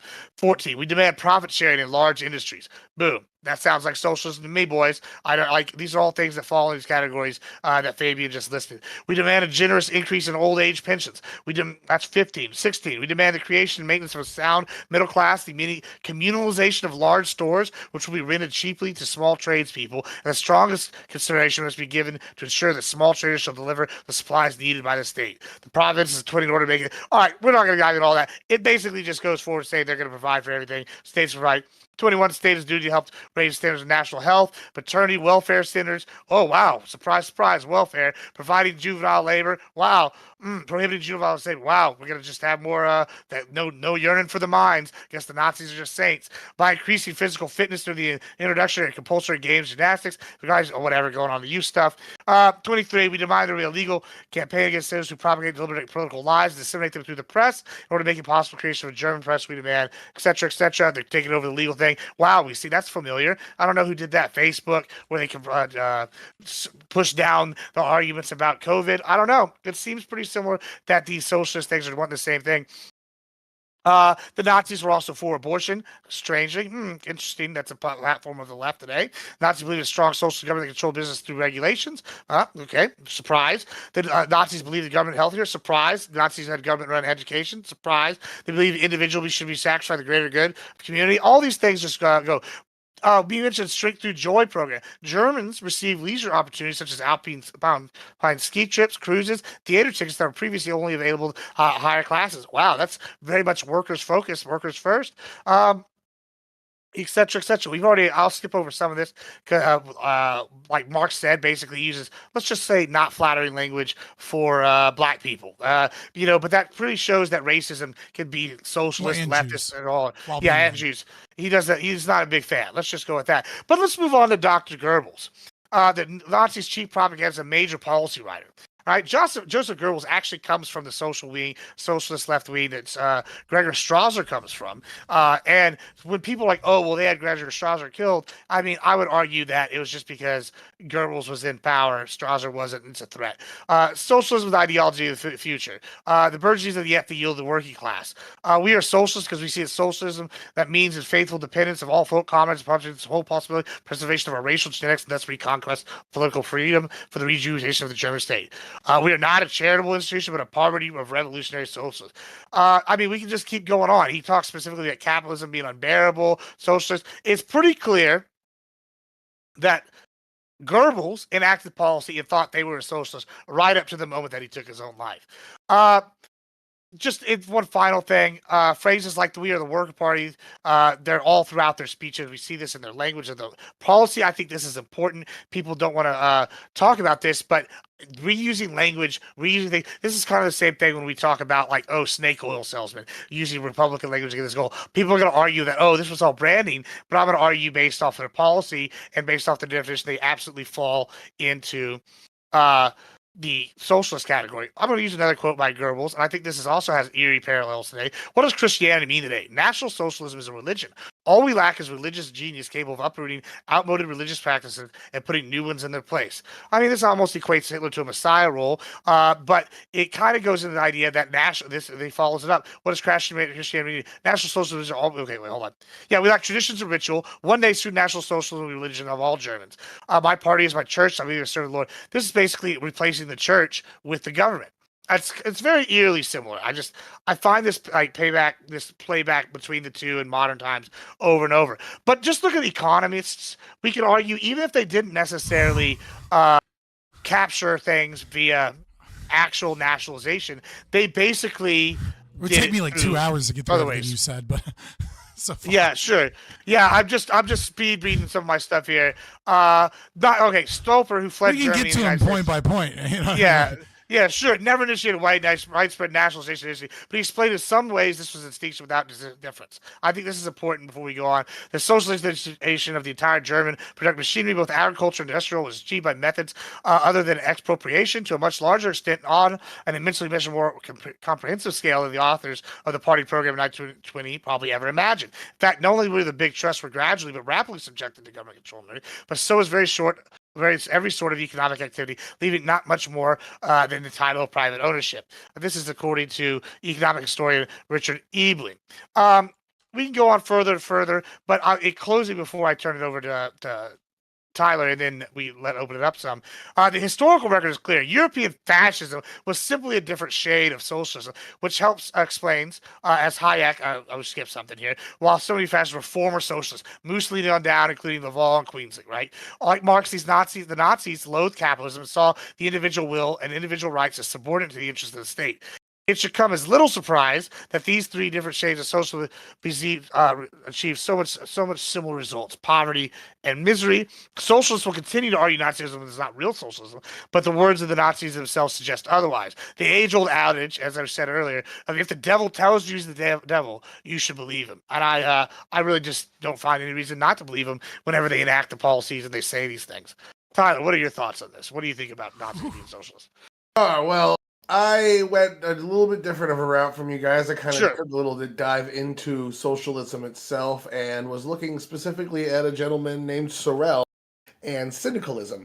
So Nazism, as I heard it best described, is nationalized syndicalism, where you take the myth, the central point of your oppression, and you base your oppressor dynamic off of that myth.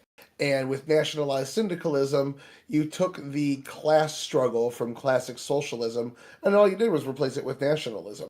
And it worked in a very similar way. They were still, if you look at the Fascist Manifesto, they were advocating for women's voting rights, workers' hours, all sorts of things against the owners of the business, the actual capitalists in their mind.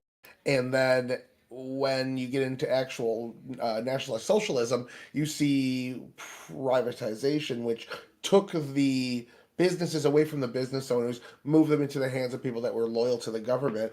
In my mind, that if you look at genteel however you say his Gentile. names, Gentile's interpretation of dialectic materialism, something that was praised at the time when it was still called historic materialism, was praised by Lenin for his deep understanding of it.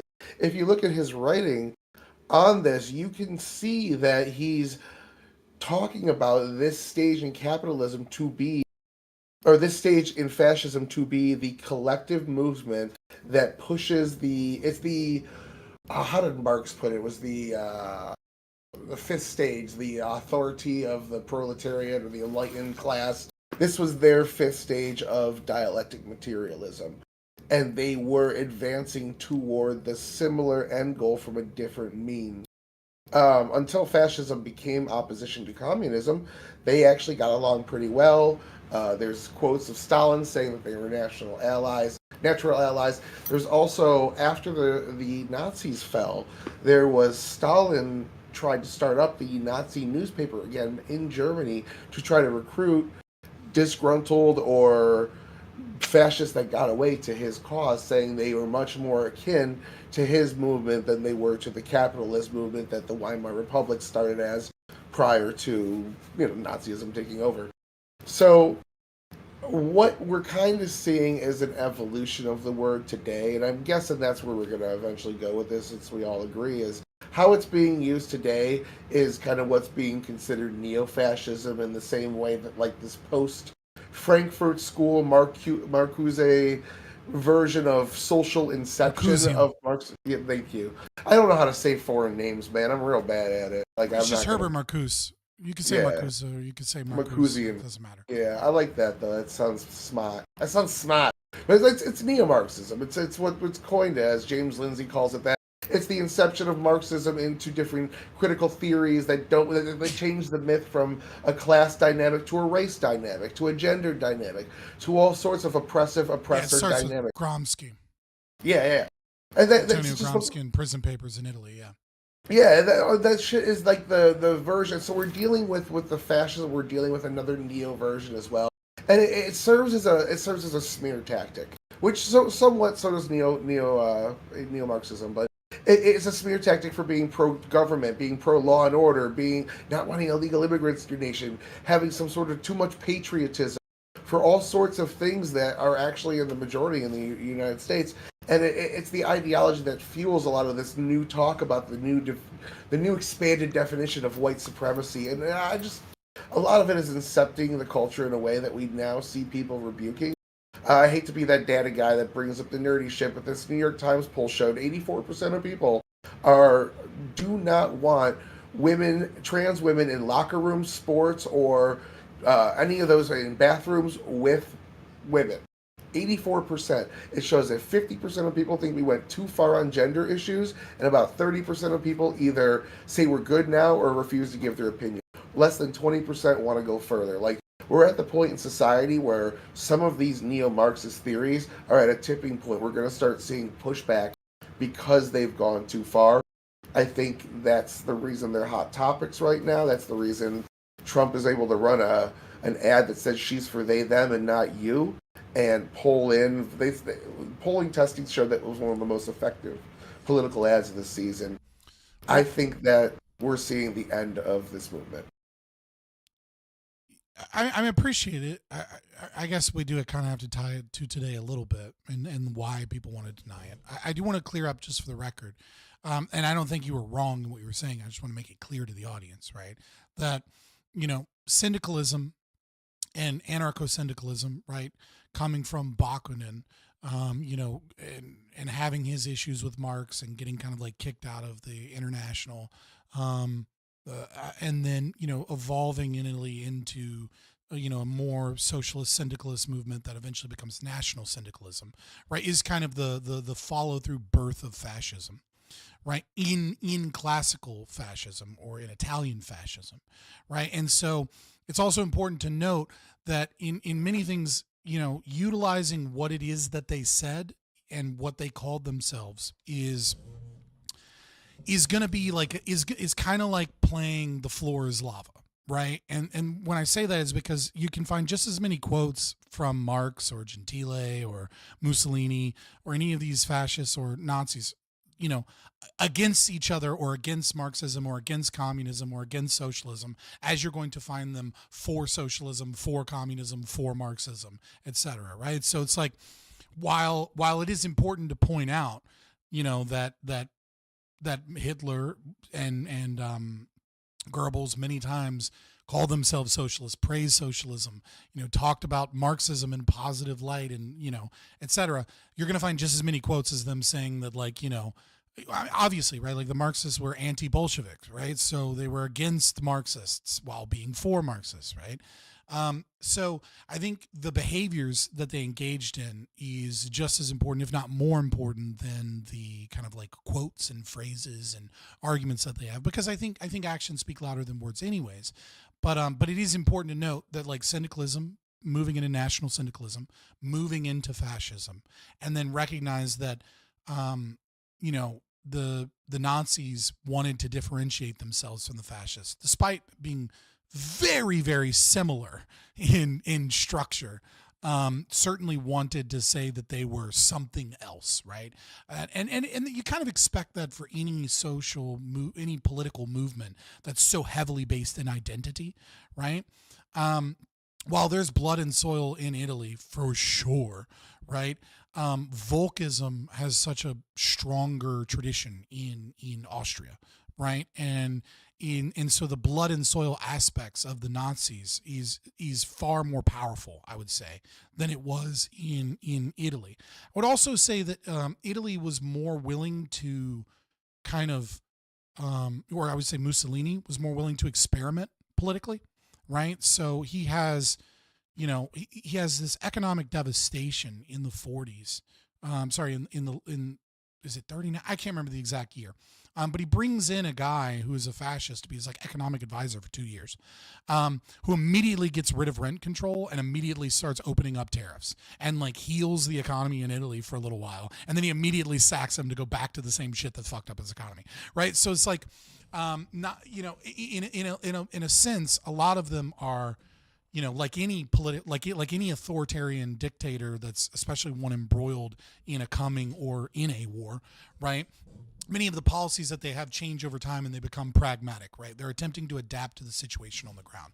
So you will find more pro-socialist kind of actions in the early history of the Nazi Party, right? And then you will find them engaged in less of some of those actions, right? So when we talk about the Strength Through Joy program, right, very early in the adoption of the regulations of industry, there are things that are happy sounding, right? Like when Time magazine was raving about how great Hitler was, right?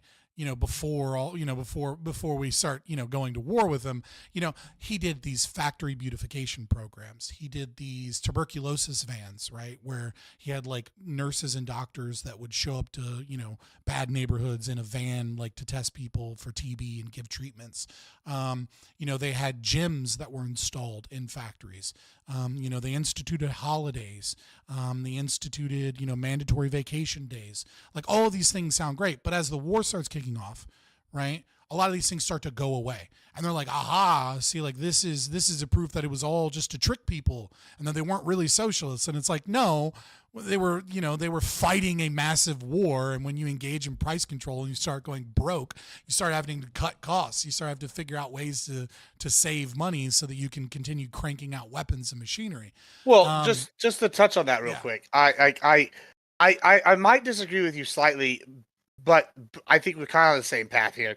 You said that hey, as the war went on, as they became less socialist. I would actually argue they became more socialist, and I would argue that the total war economy. Authoritarian. I'm talking about the nice things that people. Yeah, the nice aspects. Yeah, socialism. Yeah, and it's because you said, as the war's going on, you're a total war economy. You can't be building gyms and whenever you need to be making bombs, and you're not making enough of them already. I need to make artillery shells that's going to use the same metal to make a weight.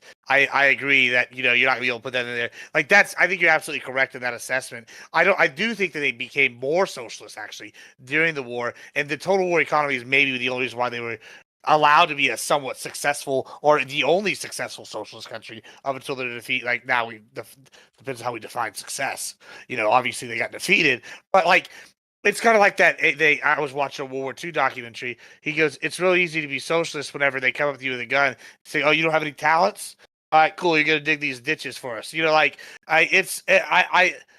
It's crazy. It's crazy. That people argue this is not socialism now. Yeah. So like, I think the problem here, right? And this is again why I said like taking quotes, taking words is like as I said earlier, is like not the greatest, argument, because for everything you find about them being pro-socialist, you're gonna find anti-socialist. And then, government control of things is really just authoritarianism. Like, why is that socialism? Right. And so I think the real crux of the argument, right, and that I think fits with all of the definitions of socialism that I kind of gave in my opening, right, is recognizing as opposed to like my kind of libertarian definition, right, is price a mechanism of supply and demand in the market, or is price something that is controlled by the state that is designed to enrich the power of the state, right, is kind of the corruptive aspect of it, but is the claim and is the presumption that the price mechanism is taken away from the market for the betterment of the people, right? That really, I think, is the core crux of whether or not this is, at the very least, from an economic perspective, socialism, right? And so we can look at every aspect of the Nazi economy was strictly controlled, right, to take away the price mechanism, right? So you have the Reich group industry under the 4-year plan by Hermann Göring, right, that is saying, where are you getting your supplies, right? What are your prices? Like what is it that you're allowed to produce for the war effort? In every stage of that, if you are a quote unquote, privatized industry, you are under strict and extreme control over what your prices can be, what you can charge, where you source your materials from. And then even further, kind of like talking about the other aspect of the Strength Through Joy program, you can't fire bad employees. In fact, it becomes illegal unless you have permission to quit your job and go to another job, right? The state is also setting the price for labor, right? The state is saying, this is how much labor costs. This is how much you must pay for your labor. This is how much, like every aspect of the employer-employee relationship is managed under strict control by the state. Every aspect of the sourcing of materials, every aspect of price, and every aspect of the production is all managed by the state. So, from let me find it real quick. From Gunter Reimann, right, from Vampire Economy, who is a Marxist economist that wrote the book Vampire Economy, who's also, I have that book in my notes as well here. I was going to go over some stuff too. So go ahead. Yeah. Yeah. So just to find it real quick, let me go through. This is Nathan. Here we go. Right. So he describes something known as price dictatorship, right? Is kind of how he describes this process. And he says, to increase his prices, a dealer must have a special permit from the price commissar, whomever that may be. A request for a price increase must be certified by the group leader. It must be accompanied by a detailed assessment of necessity and other pertinent data, such as production and distribution costs. He also says the owner of the property was helpless, since under fascism, for the record, Gunter Reimann doesn't make the distinction in Vampire Economy.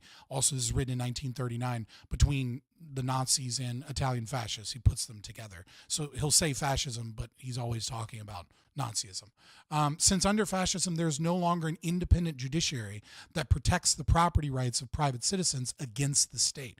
The authoritarian state has made it a principle that private property is no longer sacred. Right. And so if you have a market that is devoid of price based off of the supply and demand equation, and you have a nation state that is controlling prices, but allowing a market economy, but is doing so under the guise of for the betterment of the German people, of the betterment of the citizens of its nation, by what definition are you using of socialism, right? That doesn't meet the definition of socialism, at least from an economic perspective, right? From the original definition I claimed, right? From the one from Engels and Marx, about the historical materialism and that process from Stalin's, perspective, from the modern redistributive welfare state perspective, or the libertarian. Every definition of socialism that I can think that is valid, that is very clearly socialism. They just go, but he privatized industry instead of nationalized it. And it's like, this is like an actually argument about how it took on a different flair and therefore it's not the same thing. But consequentially, it is the exact same fucking thing that Stalin is doing. It's the exact same fucking thing that Mao is doing. And it's far more socialist than what current China is doing. And all of these same people love to brag about how China actually is communist because it's like starting to do well now. I agree with that. And Tyler, I'll let you get in after this if you want. I just to further kind of expand on that. So I'll just read a couple other quotes from a few other books from the era. The clever tactic by the Nazis, as a Nobel Prize-winning economist F.A. Hayek pointed out, is it made socialism more powerful than many Germans who were unable to see Nazism for what it truly was, evil. The supreme tragedy is still not seeing the Germans large people of goodwill. Hold on, no, that's not what I want. Oh, few recognize this is where it goes. It goes. Hayek wrote in The Road to Serfdom. A few recognized that the rise of fascism was not a reaction against the socialist trends of the preceding period, but a necessary outcome of those tendencies. The second difference is that National Socialists, and I think this speaks to what you just said, were less concerned with directly controlling the means of production, because basically they already had all the means of production. They don't need to actually directly control. I kind of talked about this in my opening here, was woo the masses from distinct evil. The first thing was a moral principle. Second, financial system. The third was the issue of ownership. Moral principle was the Commonwealth before self-interest. The financial promise was breaking the bondage of interest slavery. The industrial program was nationalization of all big incorporated businesses. Trust. By accepting this principle, the Commonwealth before self-interest, Nazi socialism simply emphasizes antagonism to the spirit of a competitive society as represented supposedly by democratic capitalism. But to the Nazis, this principle means also that the complete subordination of the individual to the exigencies of the state. And in this sense, National Socialism is unquestionably a socialist system. I agree with that, and I think Stolper also agrees that he fled from Germany to the United States after Hitler's rise to power, noted that the Nazis never initiated widespread nationalization of industry. But he explained that in some ways they did nationalize the banks. Right, yeah. But in some ways he just says this is a distinction without a difference.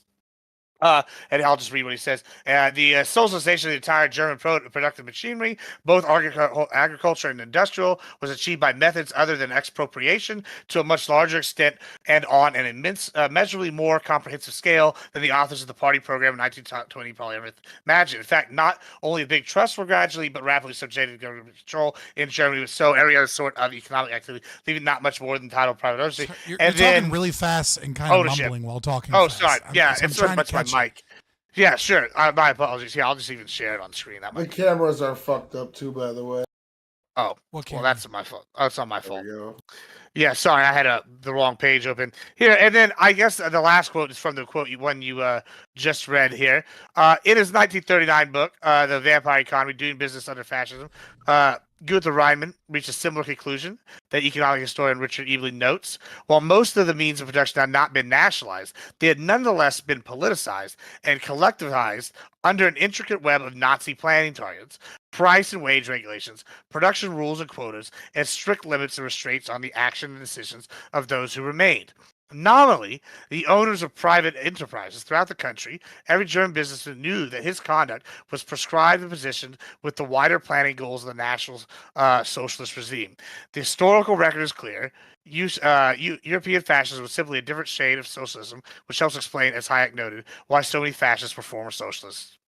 Yeah, I agree with that assessment. I think that you're right to use the vampire economy as a good starting point and jumping off point for a lot of this. I think that those, like all of these historians, seem to agree kind of with your take that, yeah, things like people label it fascism today, but fascism at that time doesn't have the same meaning as it does today. People have got this idea of fascism, and they just scream fascism like Trump's fascist when they're not really understanding that fascism really is socialism, at least in regards to the Nazis, I think that it's pretty clear they're avid socialists. And like just because they say they're socialists, they tell you they're socialists, and then we look at their policy, and whether we don't have the tradition, whether or not we have the traditional method of, hey, we nationalize everything, like they did nationalize the banks, right? I think they also nationalized certain industries, but they also basically control these industries. Why would you ever nationalize them when you already have the control? It's like an extra step that is not necessary, that can lead to unforeseen consequences. So overall, Nazi Germany privatized more than it nationalized.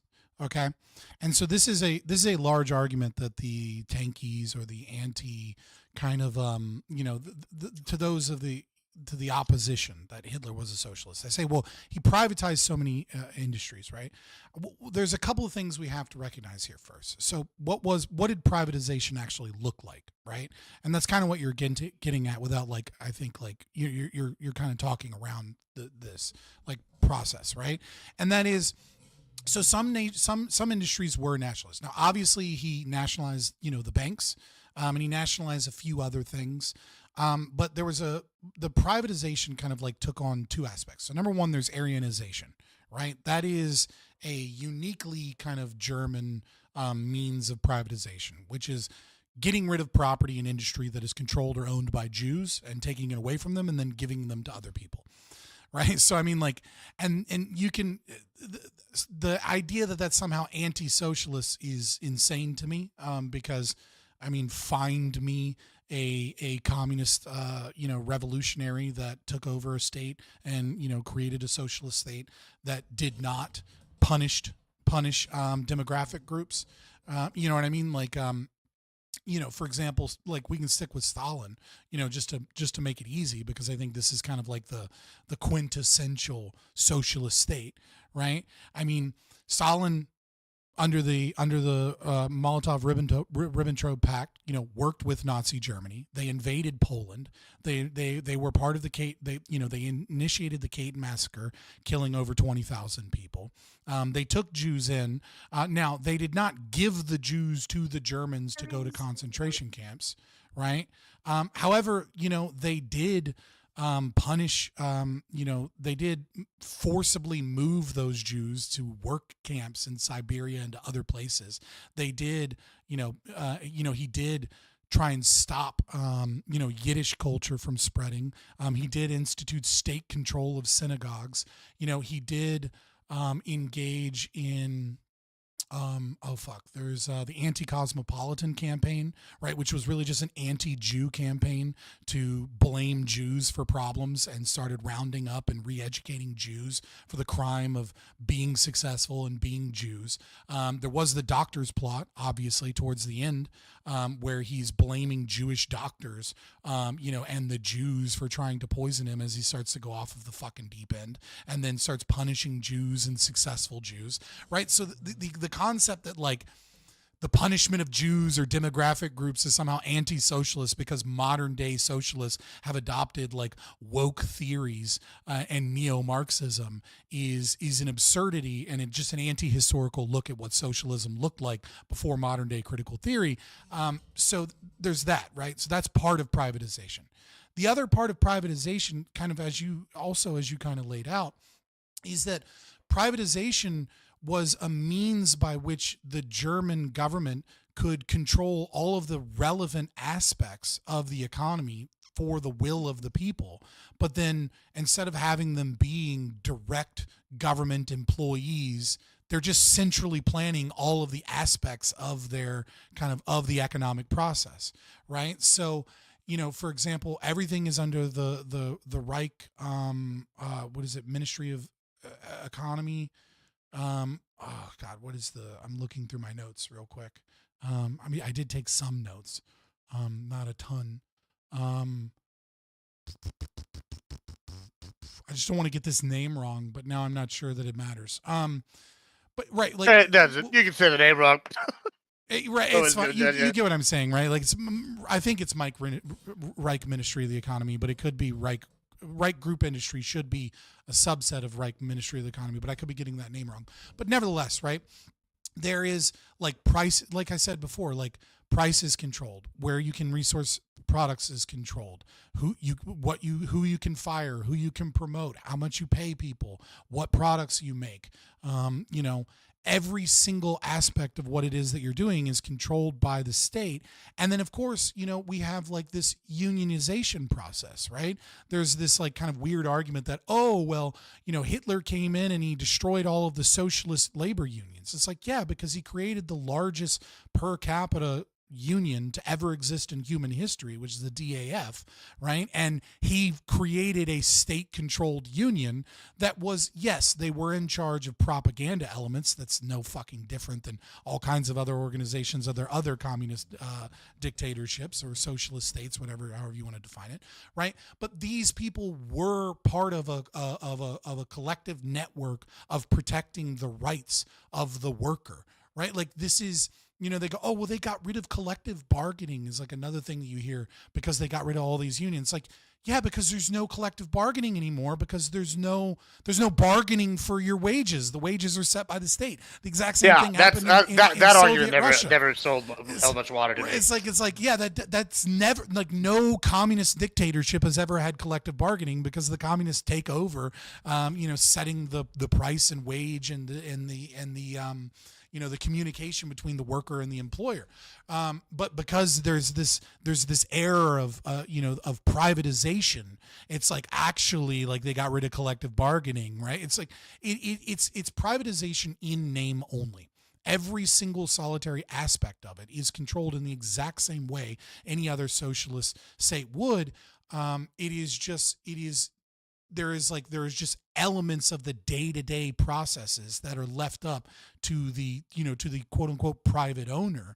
And they go, well, yeah, but that's different than the socialists because the socialists just got rid of all those people and then had commissars in charge and then tasked people that were in charge of it. But it's denying that the very same thing happened in Soviet Russia, right? Where a new hierarchy was established of those that were of good families, of good breeding stock, well connected within the party, right? Who took on, laudable and sought after government positions to run things and thus gained more privileges, more power, more control, and more material wealth, right? There were not high-ranking government officials in breadlines. Like there weren't, right? Like high-ranking government officials that were in charge were those selected by, by the political party to be in those positions of power, and they were forced to, to adhere to all of their rules, and then they were given those special privileges. Well, that's exactly what happened in Nazi Germany, right? You have Aryanization, privatization, and so long as you are, well regarded and you're very Aryan and you're, very, involved with the party, everything you do is controlled, and then your material conditions are better than lower workers. It's exactly the same as it has occurred in every other socialist state of that we can reference, with the exception of maybe the Khmer Rouge in Cambodia. But again, that's just because everybody was impoverished because of how wildly unsuccessful and murderous Pol Pot's regime was, right? Like that's not really a claim that Nazi Germany was somehow less socialist. It's just a claim. It's just an obvious kind of like downstream effect of how bad Pol Pot was. I'm gonna go to Tyler as well, but Iko, how you doing? Hope you're well. I figured you wouldn't mind Iko joining us. I know Iko was talking about. Tyler, did you have any thoughts? And then I'll let Iko. After Tyler goes, Iko, feel free to jump in there and give us your thoughts on the Nazis or socialists or whatnot, since we've been kind of talking about it going in. I'm gonna just challenge the definition of socialism put forth, and not so much in saying that his definition was wrong. I would say it's like more, 5. Yeah, I know. But the one which one do you not like? I would say I don't like it. I just say I don't want to add to it. I want to dogpile on it. It was the definition that carries over that the socialism generally is the state controlling aspects of the economy. Right. Well, I said that would be the libertarian definition, right? Yeah. Well, I would say, but a little bit more. I said it would be when the state intervenes via regulation or redistribution for the presumption that capitalism has failed because of a market failure, right? Which is what governments do and is their argument. And to me, that fits very much so with socialism. That's why I call, but I recognize that most people aren't going to agree to a definition of socialism that is essentially when the government does things other than reduce its own power, right? To me, I think that's my based fucking take. Fuck off. But that's why I gave multiple historical definitions of socialism and said that Hitler's Nazi Germany would fit all of them. Well, I would say that is a feature of it, though. You're still right that is a feature. I would also say, though, that single feature, like we see a lot of one single features carry over into different types of economic systems. There was free market trade when there was slavery, but it wasn't technically capitalism because it's not free market. It lacked the contract law and the autonomy of the worker and all those things to actually be capitalist. Yeah, I mean, free market free trade for those can allowed. only exists in an anarchist community. Yeah. It can't exist while you have a state. Yeah. So there's compromises to the pure form is kind of what I'm saying. But I would argue that the collectivism is a huge part of the social collectivism, the country collectivism. Sometimes it's represented by the state. Mm-hmm. But there are forms of market socialism that actually kind of do allow for privatizations of some businesses in a free market, where they will do a social dividend where they take all the money earned and evenly distribute it no matter what your fucking job is or how many hours you work, and everyone gets paid the same. So there are, in theory, different market socialist ideas of redistribution that kind of almost adopt capitalism and use capitalist mechanics of redistribution. Well, you wouldn't call it capitalism, but I would say is that use market, right? Like that a market socialism is socialism because of the presumption that the capitalism has all of these market failures and has all of these issues, so we need massive wealth redistribution because capitalism is somehow evil in some regard, but that it's a great way of distributing resources until we come together and we decide to redistribute all the resources. Like, to me, it's a contradiction in ideas and philosophies, but I don't want to get too far away from the argument of whether or not Hitler is or Nazism, whichever. I just wanted to ask is socialist. Yeah, I just wanted to more ask. The third point was James Lindsay kind of goes off on the definition more being of the dialectic materialism, the oppressing versus oppressor. That mentality is what actually drives critical theory, which economic Marxism is one of the results of many that come from that ideology. Would you say that that's maybe the backbone behind it, or do you disagree with that completely? No, I don't disagree with it, right? I was just, I tend to focus on I was just focusing for the time being on the economic aspect of it, right? Like I wanted to break it down piece by piece so that we can kind of definitively lay the claim that economically Nazi Germany was socialist, right? In name, in practice, in consequences, in the way that it was conducted, right? Once we start getting into the oppressed-oppressor dynamic, right? Now, once we start getting into the cultural kind of aspect, this is where the argument gets tougher. And the reason it gets tougher is because Nazism is undoubtedly a reactionary movement, which would be defined by Marx as anti-socialist, right? But I think that it's a misdefinition or a misunderstanding by Marx, as opposed to that's interesting. Let's talk about that for 1 second. I think that you actually kind of touched on something really important there, is that just because you invent something like a concept, especially like a theoretical concept like socialism or communism, doesn't necessarily mean that you have the patent on everything that becomes that, right? Like, so, he invented communism or whatever, right? Communist Manifesto, and socialism derives from that. I don't think he is necessarily the end all be all, like where he's just sitting here, big king, chief hefe, going, that counts as socialism, but that doesn't, right? Yeah, I don't think that once you put something in the wild, it evolves independently of you. It's like say I have a kid and he shoots somebody, I'm not going to get charged with murder. Right. So let's break this down, right? So there are a lot of different theories about like a reactionary thought, right? So if you're a MLM, if you're like a Marxist, well, I mean, I would argue that communism is reactionary. Like, it's reactionary to the to the Industrial Revolution, right? Like, I'm not utilizing reactionary to mean that like it is a reaction to a cause. I'm using reactionary. Gotcha. I'm using reactionary from a classical Marxist perspective, right? Okay. Reactionary would be those that are entrenched in an ideology of capitalism, or those that are entrenched in an ideology in a broader sense of the status quo. Those that are that they lack class consciousness, right? And so Marx, and many others, they were very, those early philosophers, they were very scant on how communism would look, because it's all a historical process, right? There's no set of policies, etc., right? And so every kind of socialist regime takes on a different kind of aspect, right? Stalin is like, oh, well, we need re-education. We'll throw you in a gulag and we'll teach you your class consciousness, and then eventually we'll beat and work into you, an understanding that you've been oppressed by the capitalists, and then eventually we'll allow you some measure of better material conditions and freedom. But once we torture you through labor camps enough, then you'll finally get it, right? You'll finally understand, right?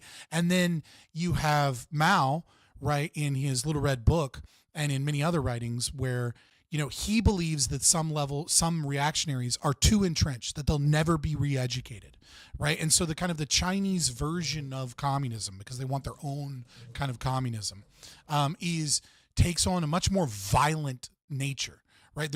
And that stems from the concept, really, it really does stem from the concept of, are reactionary right-wing people that are, because anything to them that isn't pro-socialist is right-wing, right? And of course, socialism being ill-defined as a process is very interesting, right? It kind of it allows for all of these contradictions. But nevertheless, if you are entrenched in capitalism and you do not believe in this class consciousness, you're irredeemable, right? That some people can be re-educated, but some people are just irredeemable, like landlords, for example. And so this is why Mao is kind of dictating to people that you have to that his people have to go back out and they have to kill a certain amount of people, right? Because there's an assumption that there is a certain amount of irredeemable reactionaries that will never be able to be re-educated, right? And so from this perspective, you have a Bolshevik kind of faction that is growing within Nazi Germany and the Weimar Republic that is pushing for a more traditional kind of communist revolution, right? And these socialists are, there's Volkism there's blood and soil, there's nationalistic things here. There are social cultural elements here that are different from kind of the classical kind of route of 1917 Russian Revolution, etc. And so Hitler and the and the Nazis, obviously, we have tons of historical references where they push out these factions. These more socialist, more communist factions are pushed out. And so the argument, to steelman to the best that I can of the opposition, the argument there would be, okay, this isn't really socialism, because they killed the socialists. They drove out the socialists. They drove out the people that wanted a more traditional communist revolution in favor of this privatized, in favor of this, more market-based, in favor of this, other right-wing cultural values, et cetera, that we now dislike, right? As if those things didn't exist in Stalinism, which is because they did, right? But that this push. And so we have to recognize, if we're going to be genuine about this conversation about whether or not he was, we have to contend with that argument, right? And I think there are a lot of ways to contend with that argument. Number one, okay, go ahead. Yeah, I just a real quick one. And then I want to go ICANN real quick. I just real fast and just short answer. I truly believe that at least Goebbels, and probably Hitler themselves thought that they were socialists. Based off everything I've ever read written by either of them, I think that they believe that they were socialists. For sure. And so when I see that and I see them trying to enact policy I think that they believed in, Whether it's like I find it hard for the people to go, well, they just were doing this as branding. I don't see evidence to support that. Like we were talking earlier. Like I said, a lot of people go, oh, well, they killed the socialists. Gregor Strasser got killed. Well, sure, he was influential, but if you remember, Goebbels ends up being like number 2 and number 3 most powerful guy in the party towards the end, and depending on the time of day. So here, again, but he was absolutely from the left leaning socialist. Yeah, before Hitler snagged him. Like again, right? Like. I do believe that they were socialists. I don't want to get in my argument because I want to give Ical Rich, but I presented what I believe to be to the best of my ability, the steel man of their argument, and I'd like to defeat that if I can. But go ahead, Ical.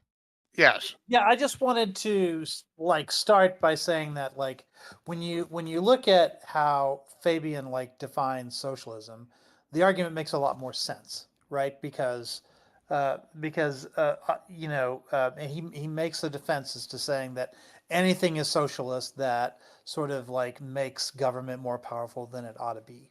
And if you go by that definition, I gave multiple definitions.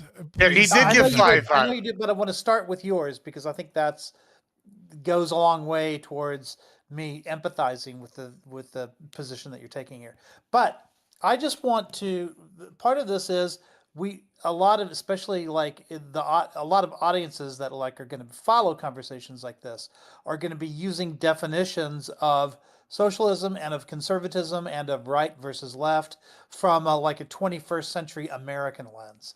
And that's going to be really confusing to people who really have a hard time wrapping their heads around the way politics was back then. I think one of the things we have to do to answer this particular question is ask yourselves, where did the members of this Nazi party come from? And what parties fell apart? Just like in America, a lot of Americans will recognize that the Republicans, brought in a bunch of Whigs, from before the Civil War, and it's the Republicans, have to be understood in the context of the people that came before. So here, and you mentioned some of these groups before, even since I came in, like the Volk movements, right? Which I would call, maybe you could call, for lack of a better word, Germany first, right? You've got the fatherland parties, who are the monarchists, and then you have the Freikorps, members of the Freikorps, which is largely, those were the groups that sort of ended up founding the party. And then if you look at where they sat in the Reichstag, they sat on the right. So can I share my screen? Yeah. You want to look at the election results? Is that what you're going for? It's the seating charts that you've seen before, but I want to bring it to what was before the Nazi Party, and then what the Bundestag looks like now. So are you sharing? Did you share something? I'm sharing it now. Here it is. Okay, so if you look at top, I'm not seeing this it. is what I'm not seeing anything. You're not sharing anything. Oh, wait. Oh, you're not seeing it? No, sir. You're not seeing it on Twitch, but you can see it in Discord, right? No. Oh, I can see it. I got it. Yeah, you have to do show non-video participants. There we go. Oh, I see. I got you. Okay. I got it. Why would that's stupid. Okay. Yeah. I think we've all seen this. Yeah, we've all seen this. But what I've done is I've taken the modern day Bundestag and I've flipped it over so that it matches directionally. So where the Nazis were sitting in 1932 is where the AfD sits today in the Bundestag. Where the communist and socialist parties were there are where the furthest left parties sit in the Bundestag today. And if you were to look, I don't have this in front of me, but if you were to look at it in the 1910s, right, World War I, you would have seen the monarchists and the and the Volk parties and stuff like that sitting on the right side of that one. And this is a tradition that goes all the way back to the French Revolution, where you have monarchists sit on the right, leftists sitting on the left, and people on the right sitting on the right. And maybe that changes from time to time because there's more than one axis upon which you can, plot sort of political preferences. And so maybe somebody sits on the right, but that has some views that are more similar to people who sit on the opposite side of the aisle for them, right? But I think this is a question that I've asked before, which is, okay, if we're going to say if we go back to 1932 now, if we're going to say that the communists are clearly on the left, the socialists are clearly on the left, the Zentrum Party, basically these are all parties that consider themselves somewhat centrist, and then you have the Nazis on the right, right? Where are the conservatives? Well, I don't understand the relevance to the question, to the thing, right? I mean, did they just cease to exist during that time, and then they come back after World War II, or Well, no. like where did they go? Like where did they go after World So War hold on, I this is why I set up what I believe to be a steel man, and this just seems like a fallacious argument, right? Or presentation. I understand, but like it seems like you're saying socialism is anti-conservative culturally. Where are we getting that? Right? So it doesn't matter whether or not they sit on the right or whether or not they sit on the left. What matters is, are they socialist, right? No. What matters is where the intellectual forebears of the conservatives go when those parties fall. Well, apart. this isn't a Right, like in representation of the America, the intellectual Whigs and the forebears, right? Republicans. Like we have plenty of left wing individuals in the leadership of the Nazi Party, right? But You well, agree with not that? literally. Like literally, they're on their right wing, like because that's where they sit. That's where they choose to place themselves. Sure, Now, they choose to place themselves right, but again, what I'm talking about is what are their philosophical roots and axioms, and do those meet the definition Right. of socialism, right? You're saying, and I'm well, agreeing a lot with you of that people they pull today, from the Volk parties, and they pull from the monarchists, and they pull from the Freikorps. Like right? But what I does mean, that? What does that? Yeah, no, I agree. As I kind of already stated before you put this forward, right? Which is that Right. there are more left-wing movements that are classically, more classically communist in their revolutionary beliefs and aspects, right? The question is were they a socialist movement? The question, right? And so, we can talk about we can say the same thing about Stalinism, right? Like Lenin and Stalin both outlawed parties and banned political opposition and engaged in political assassination of individuals that were more left-wing and more socialist and were against their party power, right? But that doesn't make Stalinism not socialism because there was some other representative group like the Workers' Party, or Trotskyism is arguably maybe more right wing, right? But there are other party examples, right, of them from different perspectives. There's an easier way to explain this. I think there's an easier way to explain this. I'm just saying the ousting of the KDP and the growth of the power of them is not showcasing that this wasn't socialism. The entire country starts adapting socialism, and you have right-wing people that have this kind of what I would say is a kind of, and to some degree, reactionary synthesis. But that is always the argument of the socialists, right? That is the argument that Engels makes, right? That is the argument for the creation of capitalism against the monarchy, is that there is this inherent contradiction within the state where there are these oppressors and the oppressed and this class issue. And then what ends up occurring is some form of revolution and then some form of synthesis that then pushes us into a new place where there needs to be a new crisis, a new revolution in the transition towards the ultimate communist state. So this isn't an argument against whether or not they are socialists. This is just an argument that says modern day people view socialism as left wing and view right wing things as anti-socialist. And let's look at a seating chart about who is more right wing and who is more left wing in the current political paradigm. And then, the Nazis come more from the right wing.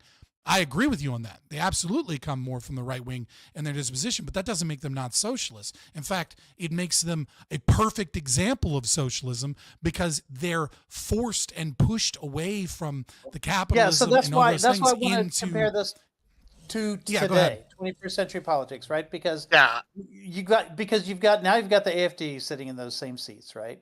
And you've got an American political party today that seems to side with the AfD in Germany. I mean, you've got Elon Musk specifically said AfD is the only thing that can save Germany now.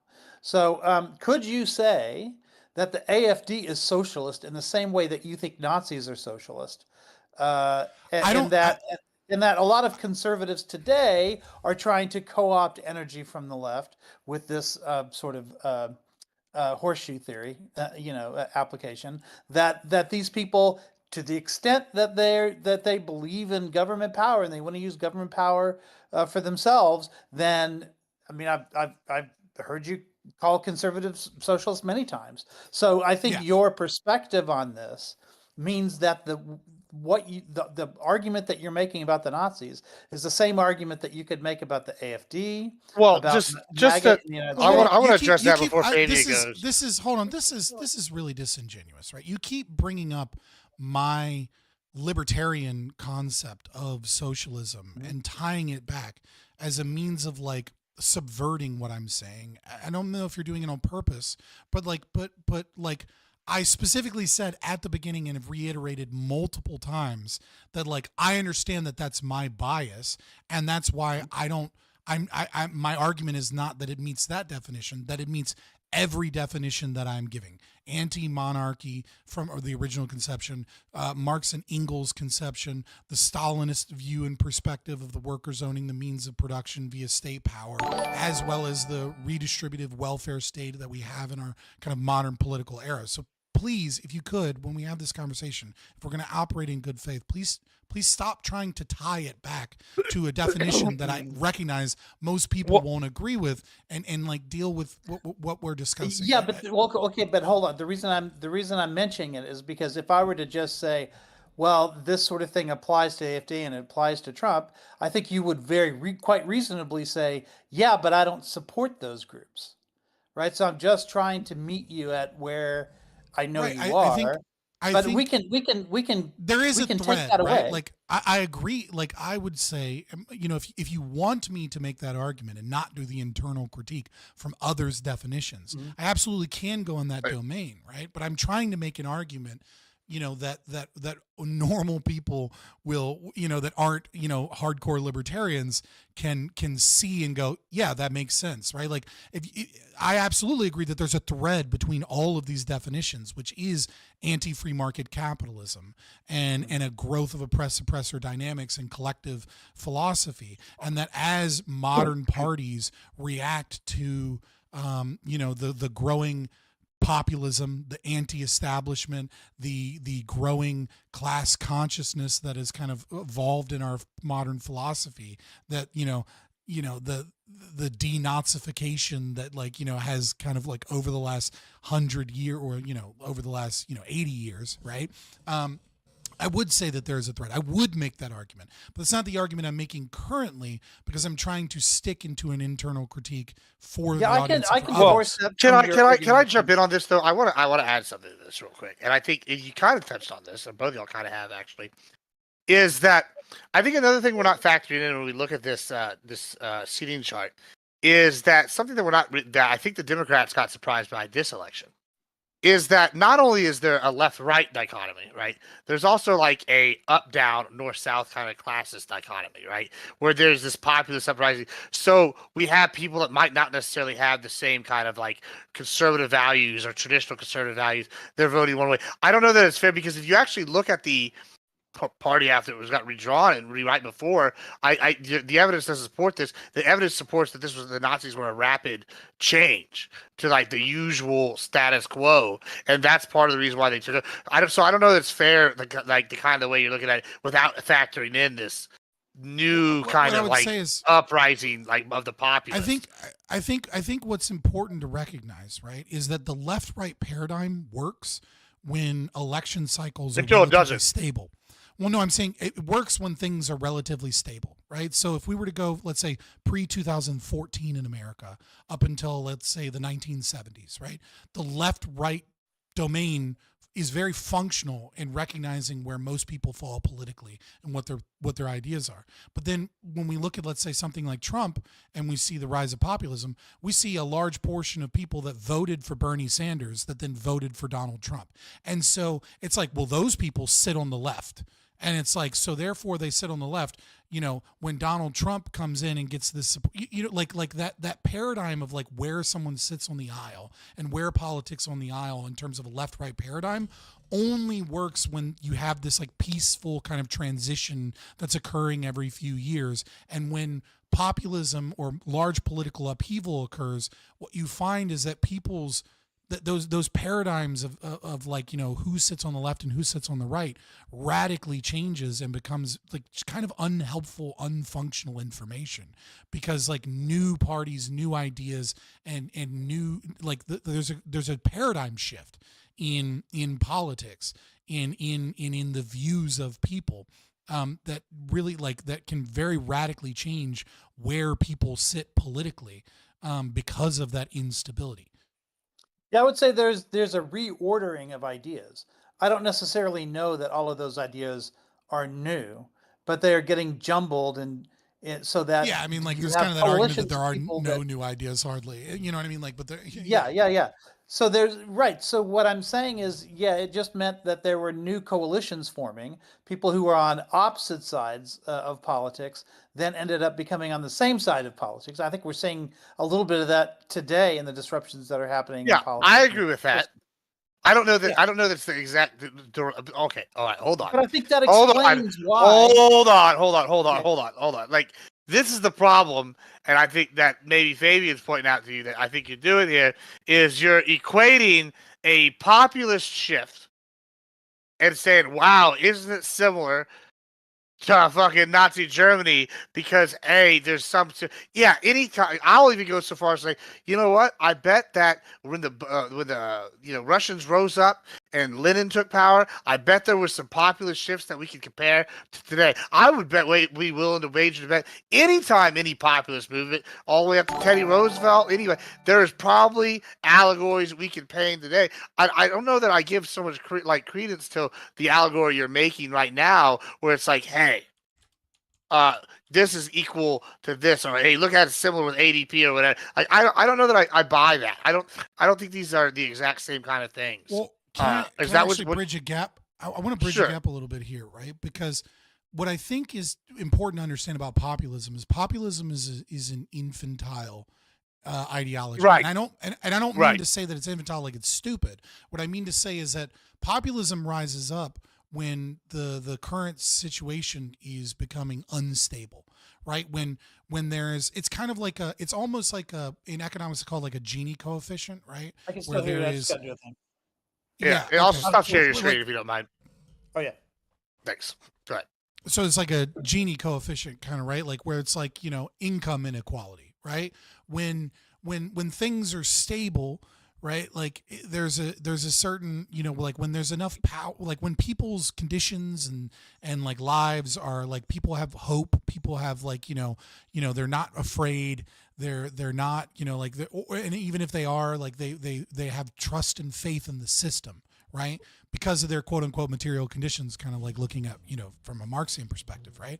But populism arises and it just says there are these people that are in power that are fucking you. And like that can turn to fascism, that can turn to Nazism, that can turn to communism, that can turn to libertarianism, that can turn to anarchism, civil rights activism. Right, like that can turn, or that can even like, or liberalism, right? Like that can turn to like a push. It can turn to a push that is simply any major change in direction in how the political system is done, right? And so it's like, when we start talking about, oh, well, there are similarities between this, like, this populism that turned into fascism versus this populism that turned into communism versus this. Well, it's like, well, yeah, the similarity is that there's an unstable situation. People are pissed off. There's paradigm shifts in the political thought. New parties get a rise. People's political opinions radically change in a short period of time because you're in a time of radical change. And that's kind of my argument, is that this whole like left-right paradigm argument is that's part of my argument, is a really poor argument to understanding whether or not something is or isn't socialism, because socialism currently sits on the left-wing paradigm. And yes, socialism as a philosophy is left wing in our modern concept of like left and right wing. But to claim that like, or to hint at that like, oh, well, the right wing people are the ones that created this, therefore not socialism, is to deny what socialism is. Because socialism is, by defined by Marx, by defined by Engels, by defined by the people that originally put this forward, right, is a historical process. It is a movement of people awakening to the contradictions of capitalism, awakening to the contradictions of, that are inherent with like, gaining class consciousness, right? And seeing that these people are fucking you, the game is rigged, and that we need to fix the game, and recognizing that like you don't like they recognize that it doesn't go from whatever system we have into pure what is a lot of Marxists would call vulgar Marxism or classical communism, or like there's socialism and then there's communism, or you might call it low communism and high communism, right? They recognize that there's a low communism or socialism, right? There's a transitory state, and that this takes multiple stages, and that each stage is a moment of crisis or revolution that sets up a new paradigm that gets closer to what is the end goal or the axiomatic in position that is communism. And I just don't see how anyone could argue, if they actually like deeply understand classical Marxist philosophy, that a transitory state by the Nazis that massively restricts the economy and gets rid of price mechanisms for any in all but name only for the people and for the citizen is somehow not socialism, because there were better socialists at the time. It's just a complete denial of what socialism is, both as a philosophy and both in practice. Let's go to average debate. You have thoughts. You haven't spoken in a while here. What are you thinking? What are you cogitating about? I honestly was enjoying the back and forth between the two of them. I don't have much written down. I thought we were all in agreement and kind of moving forward, so the notes that I was going to start taking kind of are irrelevant now. I'm just kind of viewing at the That's moment. fair. Well, Yeah, go ahead. In the spirit of yes and, since, like Fabian's Of building course, bridge yeah. too, I just wanted, like, what's your take on the idea that Marx wanted to make class the division, and as a result, universalize socialism, such that we weren't going to divide based on race, we weren't going to divide not even based on nationality, but that everything was going to be universal, right? That it's really the worldwide proletariat against the the masters, so to speak. I don't know if you were here before. That's something right? that's hard to reconcile. Yeah, we talked about that some. Okay. So Marx said in the Communist Manifesto, I mentioned this before because very simplistically, right? It says in the Communist Manifesto, quote, the working man has no nation. Right, he was against nationalism as an ideology, and said that nationalism, was against the precepts of communism. Right, he warned about the globalization of capitalism as well. Right, and so there's a bit of a contradiction there, a little bit. Right, if capitalism is this global thing, isn't it good because it's not nationalism? Right, and so and then but it's also important to understand that he supported Ireland nationalist movements, and he supported Polish nationalist movements, right? Because Marx understood, at least from his own worldview, that socialism as a process can take on elements that are not the end elements of communism, so long as they are a part of the process of the destruction of capitalism and the strengthening of the proletariat, a part of that process of resolving contradictions. Yeah. So like the concept that like because National Socialism or national syndicalism or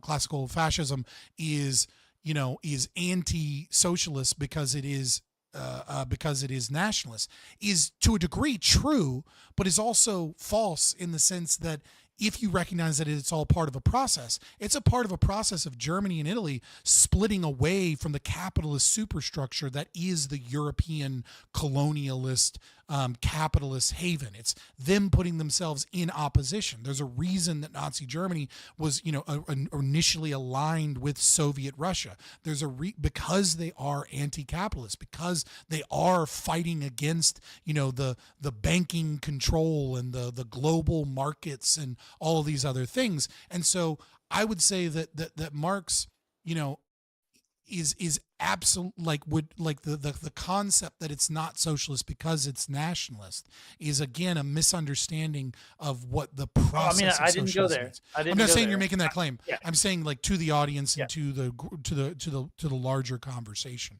right? Yeah, I think those things are attention, and because I think where I'm willing to consider your argument is where this idea that just as the right wants to co-opt the left on certain issues and vice versa, I think the Nazis wanted to co-opt a lot of the energy that was coming out of socialism. But it sounds like you're pretty open to the idea that you can be a right-wing socialist and a left-wing socialist, right? Like the right-left paradigm doesn't necessarily, it's not exclusive. I would say two things. Right? First of all, I think you can be a right-wing socialist. If you're defining right wing via cultural perspectives, right? If you start talking economically, right, and you're trying to define right wing as like pro capitalism, pro individual liberty, pro private property rights, no. They always thought of capitalism as a liberal idea, but right. I mean, again, it gets into when we're talking about conservatism or right wing philosophy being pro family, pro community, pro traditional values, like all of these other things, right? I think it's very clear that you can have all of those values. You don't need to be a hedonistic pro-gay, Stalin wasn't, obviously, you know what I mean? Like these things were all punished, under the Castro regime with Che Guevara, right? Like they put gays in mass graves, right? Because they were hedonistic, right? They were seen as capitalism was seen as this purveyor of leftist, hedonistic, anti-social kind of aspects, right? So it's absolutely true that many communist regimes end up becoming very traditional in their cultural values and the way that they oppress people in those. So the concept that but blood and soil is right wing, therefore it's anti-socialist. It's no, socialist is against the right that has aligned themselves more so, I wouldn't say completely, obviously as an ANCAP, right, with private property rights, with these things. That does not mean in any way, shape, or form that you cannot be culturally right and be a socialist. In fact, I would say history has shown us that most socialist movements have been very conservative in their cultural values and in the way they enforce things because of that nature. Now, Nazism and fascism is more conservative in a lot of those values, more forcibly pushing family, breeding. For example, advisors to Gentile and Mussolini were very much for increasing the birth rates. So just I gotta hold on. I gotta reframe this because I think maybe we differ on a little bit here, but I sounds like you differ a lot because I'm hold on. Nodding my head a lot here is what I'm saying. Well, okay, so here's my thing, right? Whenever we sit here, and this is my where I start taking problems, kind of with. I don't know exactly where the line is. I disagree with what Fabian's saying because I agree with a lot of it. I think there's something maybe clarify it a little bit. But when I look at this, I have a problem today, right? And we look at modern definitions and we use old definitions. The argument I've come across is because someone's older, it can't be more radically left. I would actually argue that in all ways, shapes, and forms, that by today's definition, by yesterday's definition, by definition 100, 200 years ago, I don't matter. Doesn't matter. I would say that the Nazis are socialist and they are to the left, right? And whenever people go, oh, hey, They got these things like blood and soil, or we want to have breeding programs. We want geneticism with an Aryan race and anti-Jew. I say, oh, okay, cool. That's so much different than when we look at today, and I go look at the modern socialist movement, and I see them screaming, from the river to the sea. I'm sorry, it's not. You can't tell me that's inherently right-leaning, right? And so when I sit here and I look at the policies they implemented, I look at Goebbels' pre-night along lives. I look at him in his diary after he's well into head honcho position. For Christ's sake, he's the clearly Nazis did the first transgender genital operation, right? They're definitely going to be. And at the same time, the Nazis book burned fucking Jewish conspiracy, Jewish books that were also pro-trans and things of that nature. So when right? I sit here there's and a lot of contradictions that run around, Yeah, so when I sit here and go, oh, this makes somebody inherently right, and I look at parallels to today, I go, wrong.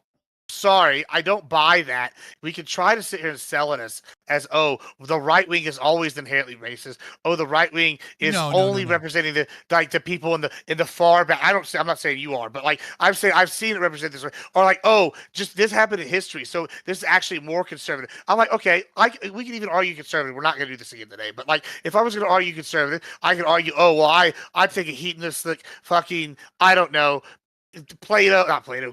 Greek God style of it, right? That's more conservative than your new Christians, right? We can all get into semantics, but when I look at as a whole, right, with this, I don't see anything that is inherently you just go that's right wing.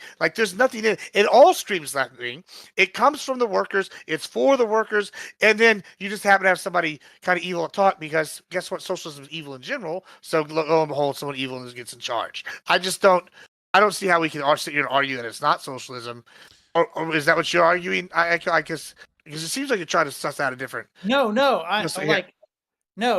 Look, when you tease out whether something's socialist or not, with whether something's right or left wing, or whether something's conservative or liberal or progressive, then he's going places where I can follow a little bit more. But when you say, oh, well, it's left wing because it's for the worker. I mean, how many times has Trump said he's for the worker? How many times? I would say he's left wing on some stuff. Yes. Yeah. So, well, what I'm saying is, to the extent that you can make that argument, then you can make that argument with a lot more than just the Nazis, right? Well, you can make an argument. You can make that argument for a lot of people that you would agree are conservative. I think the problem here, right, is that our conception of right wing and left wing is not a conception of right wing and left wing. It's a conception of where do the modern political parties sit in opposition and claim to be, right? Now, I think there's a great video that everyone should watch because I think he does the best job of defining right wing, which is the Distributist did a video a couple years ago called To Be Right Wing, and he sets up what he believes are the 9 aspects of right wing, and I'm just curious how you feel about this, right? So it's the strong axiom of human teleology, the axiom of virtue, the collective axiom of human teleology, the entropic law of human nature, the entropic law of human institutions, the iron law of oligarchy, prioritizing human uplift over human comfort, favor investment-orientated accountability systems, and then lastly, pursue order-based politics. And so I don't want to get into all of that. You should watch the video. It's an hour long. But when I say I think socialists can be right-wing, culturally speaking, right? I am not saying that socialism is right-wing. What I'm saying is that when socialist states in practice, because they are chat wants you to post that video somewhere if you can, by the way. I do too. I'll post it here. Can I post in this chat? Yeah, no, maybe post it. Just post it in my general Discord. I'll move it around from there. Let me see if I can find it real quick. Let me just post it. I just posted it in general. What I'm saying is that right-wing cultural values, I believe, I can't prove this obviously, but I believe that they assert themselves when you have strong, centrally planned economic structures, right? Like when you're forced to engage in heavy order-based politics, right, which is one of his conceptions, and you're forced to attempt to control every aspect of the economy, you are invariably also forced to control aspects of culture. And when you're forced to control aspects of culture and you're trying to manage a nation state that controls everything, what you end up doing is you start creating and instituting cultural policies that are deemed to be overall functional. And functionalism and functional based systems against hedonistic chaotic systems that tend to arise naturally from individual liberty, because people have the freedom to express themselves in different ways. What I'm saying is that I think Nazism, Stalinism, Maoism, all of these things, this deep need to control economy and thus culture, it causes an inverse effect. That once you do that, you end up forcibly putting in a lot of right-wing elements because because you're trying to keep the ship afloat. And if you're trying to keep the ship afloat, you're forced to do things that have been seen as functional, and tradition binds your culture and intends to be more functional than the allotment and the allowing of individual liberty that leads towards other chaotic, less order-based systems, less exploratory systems on the outside. So it's not so much that I believe that socialism is right-wing in some aspects. What I mean is that socialism in practice, from an authoritarian state that imposes order, ends up taking on functionalist right-wing perspectives, because that's the only fucking thing that keeps the ship from sinking. I believe I can explain what he just said kind of more like a retard. Sure. So what he's saying essentially is, just because there is a left-wing function, how we determine if something is left-wing or right-wing is we take in a bunch of different political scenarios and factors, and we average them all out, and where you land is where you land smack down. You could argue that capitalism came as a result of liberalism, and there's probably some good points behind that. But from what I hear from people in our political atmosphere now is that there is no actual left-wing party in the United States, that liberalism is slightly right of center because of the individualist beliefs and such incorporated into the ideology, that we don't really have a left-wing party in the United States, or things like that are often said. Even though in reality, like, liberalism might be slightly right of center, but a technocratic liberal is someone that's probably left of center, because a technocracy is left of center, and that's kind of what controls the party. That's kind of what I think I would be drawing the majority of my politics from as well. I kind of wanted to ask you, Ike, do you think that you could be a left-winger and capitalist? Or does that make capitalism right-wing if you're a left-wing? I mean, by Gibbs' definition, you can, right? Because Gibbs says everyone to the left of center is a leftist. So, yeah, but the way leftists tend to define themselves, no, you have to reject capitalism in order to be one of them. At least, that's the argument that they will make. Yeah, but that's the purity test. That's a fucking stupid argument. Yeah, so negate capital leftist. I'm just saying, do you think somebody is possible? Like a Keynesian. Do you think a Keynesian is a left of center capitalist? Well, now it is. I'm not necessarily sure that was always true. Like whenever, let's say post-Keynesian, like MMT. Yeah, neo-Keynesian, post-Keynesian, one of those. Like they would be a left-wing. An example of a left-wing capitalist is kind of what I'm saying here. You average it all out. That's kind of how I say I'm left of center. And I'd side with Trump and Republicans, the GOP, probably 45% of issues, is because when you take all the issues and you average them out based on importance and things like that, I slightly side with the Democrats more on some of the bigger issues and probably a few more of the smaller issues, but I could go the other way almost just as often. And that's kind of why I say I'm in the center. Well, a lot of that's the over to the window, but like, I definitely, ICAO is definitely right with like how I would say it. Like if you're left of center, then you're a leftist. And like this is why it gets bogged down. Like I hate to break to you, like it really is that simple. Like, and we can argue about the nuts and bolts of theory, and I'm sure we will go into more of this. But like, on a macro level, if you're left of center, then you're left. Like you're a leftist. It's really that. And we can sit here and argue about like all these things. But yeah, you're a capitalist. Like there are capitalists that are left. Now, do I think they're as much of a capitalist as me? Like, okay, I'll give you an example. Just here, this panel right now. Fabian and I are both right wing capitalist of a sort.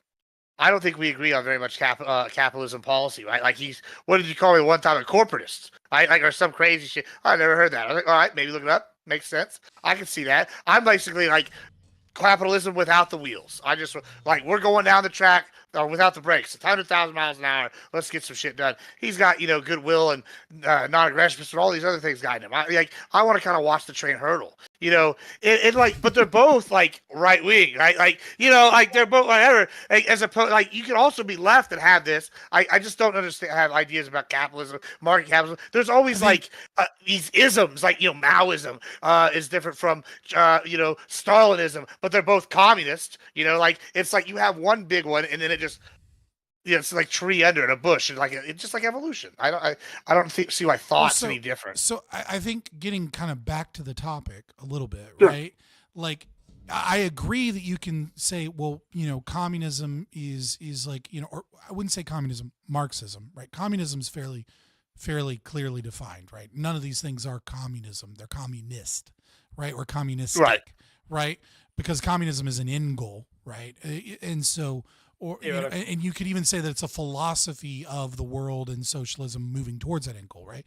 But I think the important thing to point out is that socialism isn't a set of policies, right? Socialism isn't nationalized healthcare or unions or whatever, right? It is a historical process of the movement of crisis and then resolution, or you maybe even if you want to take like a Hegelian perspective to it, right? Like a synthesis, right? Thesis, antithesis, synthesis, even though that's not really Hegel, but that's more like people describing Hegel. I don't want to get into fucking Hegel because it breaks my brain because I'm really smart. I'm not Hegel smart. I'm super fucking smart. I'm not Hegel smart. And anybody that says that they're Hegel smart, I immediately think I'm smarter than them because I just don't believe them. it sounds like hubris. But anyways, but yeah, like when you recognize that there are like these contradictions, and then because socialism is that process of resolving contradiction through crisis, right? And so this whole like left-right paradigm, I think, is functional insofar as it's functional. And I think sometimes when we're just trying to determine whether or not certain social movements are socialist, is like we're kind of in a different territory, right? Because there's no like the guardrails are kind of off, if you will, right? In terms of like what is and what isn't socialist. Now, you can absolutely say that all of those other things you're talking about, Gibbs, are communistic or communist, right? Or more accurately, you could say that they're Marxist or derived from Marxism, right? That Stalinism and Leninism and Trotskyism and I'm not diving into the specifics right in a second, but yeah. Or like anarcho-capitalism derived, like as like defined by maybe like Kropotkin is like a form. Like these are different branches in a family tree that lead. Yeah, down that's kind of the Marx. argument I'm making. And then of course and then you can even go further back from Marx and say, the social movements in the French Revolution. You can go back to Hegel. You can go back to Kant. You can go all the way back to Plato, right? Like this like left-right kind of paradigm is as old as time. But the whole concept of left-right is really just a concept that we utilize, unfortunately, in our current disposition as humans living in a current time to describe where things are in relation to each other.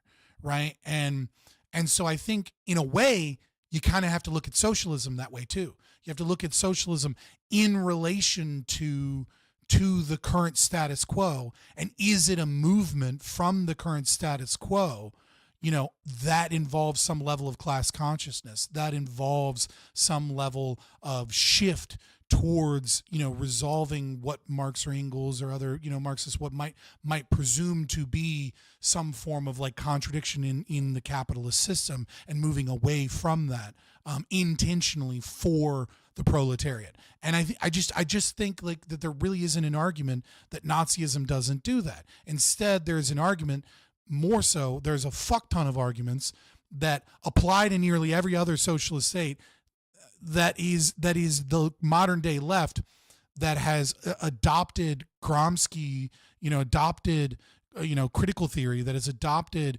race as an issue, gender as an issue, queer theory as an issue, all of these other social institutions, and sees that Nazism is markedly, not necessarily an outlier, but further away on those issues than those other places were, especially once the lies start to push Nazism further away by highlighting their their racist ideas or their other things, and is very reminiscent or afraid to do the same thing for Stalin and Mao and etc. Like the perception is that they're further away than they actually are. But even still, they are still in different places positionally, and so it's a bunch of bullshit arguments to try and separate Nazism and fascism away from socialism because of our modern day kind of critical theory or neo-Marxist or cultural Marxist, whatever fucking term you want to use, kind of like lens that the left is looking at history through. Well, it's just like that age-old adage. I think that they've been salesmen, right? It's the devil's greatest trick is convince somebody nobody never existed or whatever. Like I'm sure I bungled that. Yeah, there I pulled a Bush over there. Can't get fooled again. But I think that's the case here. I think they've rebranded, they've gone and whatever. I don't know. I'm not buying that. It's not the same. It seems the same to me. Since we're on this path here, what you think? You look like you're ready to burst. But that also makes me think that like the same is true on the socialist communist path, right? Like it's gone, it goes multiple iterations that then put it in tension with like Marx's own philosophy at the beginning. Like I remember reading that in China now they're having a problem with the younger generation in schools reading Marx and then saying, wait a minute. That's not what we're doing here in China. But hold on, what was it? Fahrenheit 9/11 or what? 4/11? Which 4? The one that like predicted that? They basically were like, "Oh, we're not going to let you read the founding fathers. We're going to burn these books exactly. because And so China's having to figure out what to do with all of these 451. That's what it was. College kids that are reading Marx and even reading Mao, and then saying, "What are we doing? Like we're state capitalism. We're not Marxists. What's going on?" And it's same thing. I think it happened much earlier. Is Rosa Luxemburg immediately responds to the vanguard by saying, "This is not what we're supposed to do as Marxists." But if you the power, what she quickly found out is that the power vacuum that you get when you have the communist revolution is such that you can't get anything done without the vanguard, and then the vanguard immediately becomes totalitarian. Like there's Bakunin called that out before, in Marx's own time, right? He corrugated Marx. I mean, just completely like destroyed, him from a syndicalist position, right? And, stating like, yeah, you don't fucking talk about how we're going to get there. And the way that, and then this process of socialism, you want this like low communism, right? You want this transitory state. Well, what the fuck is that transitory state going to do? What's it going to look like? Except, the people's, my friends are the ones in power. Like you recognize the power dynamic that is inherent between the haves and the have-nots, and then yet you want to recreate this entire system and say, well, it's not class consciousness now, but what are these people but the people that will be put in power, that will have better material conditions, that will have power over the lives, that will centrally plan everything. Like, there is...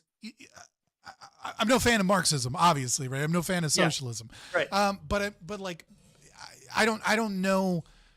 Yeah, I don't know where to take this conversation beyond this point, unless we have like some more. Well, the only reason I pointed that out is because this movement. No, that's actually. I mean, go ahead, Ike. I'll finish. Go ahead. Then I just want to say that this movement, like that the Nazis are taking, if they're looking at all of the energy that's on the left, and they want to take some of those ideas and use that in order to gain some of the energy and popularity, because we did talk about how like the Volks parties were part of the Nazi party too, but the disaffected socialists were themselves attracted to the Nazi party as well. That was like another group that ended up joining that party. Don't you think that's a little cynical?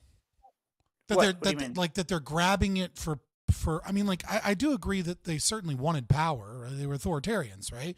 But don't you think that there was obviously clearly, even if it was bullshit, people convinced themselves of their own bullshit, right? Like, don't you think that like they genuinely did hate capitalism, right? Like they genuinely did hate, like genuinely, like even if they didn't believe it initially, like you can only preach it but so much and kill the people that don't agree with you and only put in power the people that claim to agree with you before you at least have some level of critical mass of people that genuinely hate capitalism, that genuinely I think they hated the free market. Like these, I think state capitalism was something that they were willing to state capitalism didn't exist as a term, right? When I'm saying capitalism, I'm talking about I think they were kind of inventing it as at that time.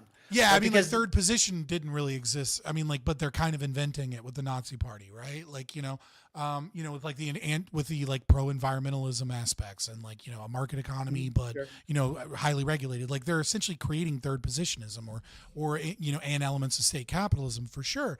But I just mean that like in that moment they that's the synthesis that I'm talking about. That is socialism, though, right? That is the transition that comes from the crisis that then blends those things together so that people begin to wake up and develop class consciousness and develop, some level of disregard and hate for this the bourgeoisie and creating systems that influence and give power to the people. I mean, the problem with here's the thing. The problem with defining Nazism or any other form of socialism as true socialism is that there's an assumption that it fucking works, and it doesn't. There's an assumption that you can actually use a transitory state to give power back to the people, or for the people to own the means of production through the state, or for the people to be benefited by the destruction of markets, or maintaining the market in name only because the government controls every fucking element of the market, right? Like it's like, well, see all the failures here, so it didn't give these things to the people. So there's like this cynical, hindsight is 2020 look in the rearview mirror of like all of the failures and how it didn't live up to the presumed claims, and therefore the claims were false and they didn't do true socialism. But like there is this assumption that the socialism actually works, right? Like they clearly implemented the processes to have the state force the capitalists down and control the capitalists so that the German people could be strengthened, and so that the evil Jewish capitalism could be reined in by the state for the German man. And it didn't work, and so we're like, and see, this is why privatization, this is why, and it's like, it seems like a retelling of history that is really kind of in a way designed to talk that like really is less about how it's not socialist and more about how socialism in every fucking form that it goes through doesn't succeed in its goals. Right. And so this is why when I first came in, I was trying to move it back to what I thought you thought socialism was, because if we go by, as you said, like trying to be good faith, that you wanted to use Marx's own definitions of socialism, but then we started to see as we start taking I say more so Engels, but yeah, because Marx is too cryptic. Okay. Yeah, because as we start taking planks away from this ship of Theseus, we start to wonder at what point is it no longer socialism? And at that point, it becomes sort of in the eye of the beholder, right? So if we take away the universality of Marxism, for instance, and we say that, no, we're going to insert nationalism into it, that's one essential, what a lot of people would say is an essential component of Marxism is the fact that it's class that becomes the divider and not anything else.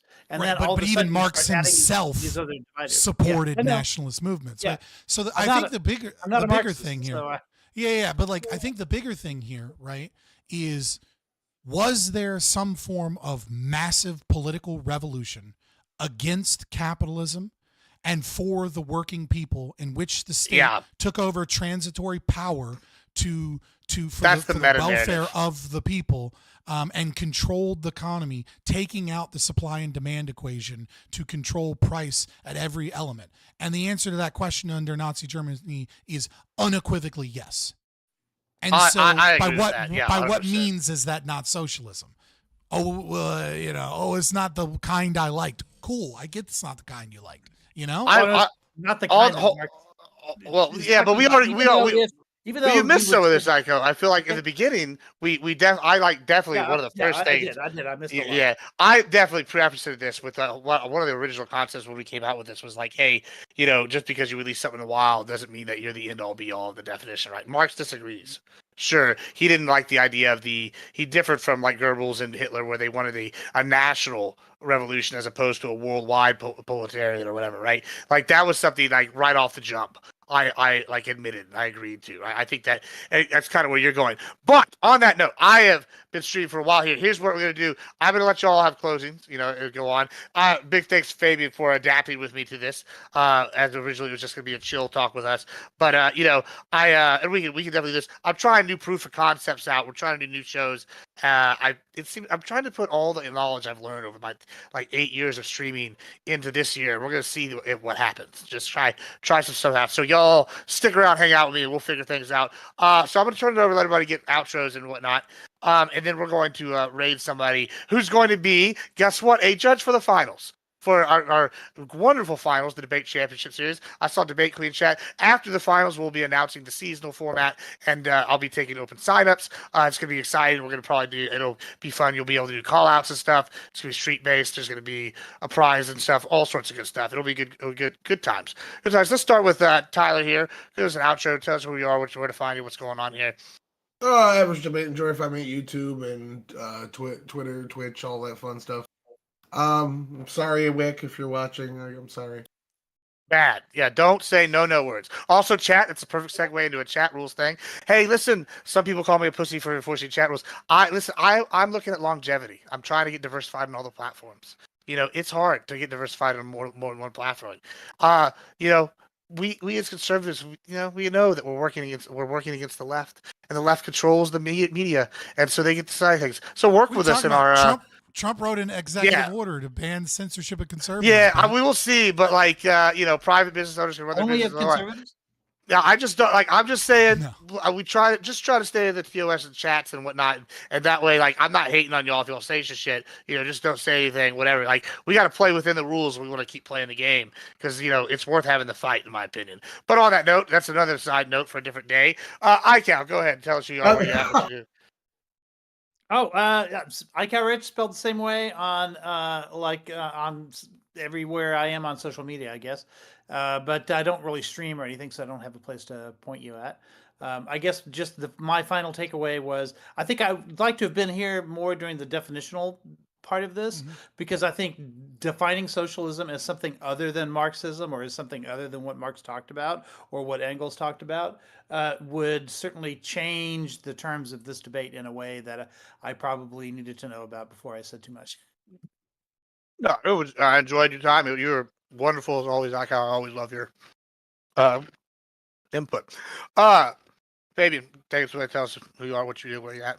Yeah, I'm Fabian Liberty on X and on YouTube. I don't usually stream on Tuesdays, but Admiral was like, hey, do you want to talk about this? And I was like, fuck yeah, I want to talk about this. Yeah. I do a lot of debates and stuff, but that is literally just the entertainment portion that is necessary to be in this space. As much as you see me doing a lot of debates and having fun, and I do enjoy it, I enjoy these types of conversations and, discussion of political philosophy far more than I do the blood sportsy debate type things. But whatever proselytization of libertarian philosophy I can do, I will do. So I know everyone kind of did short intros, but outros, but I just kind of want to clear this up and clean it up a little bit. Give a summary to the best of my abilities. So, I started off by saying what is socialism, right? And there are multiple definitions of socialism, right? I would say originally socialism means against the monarchy, for the people. By that definition, basically everything means socialism.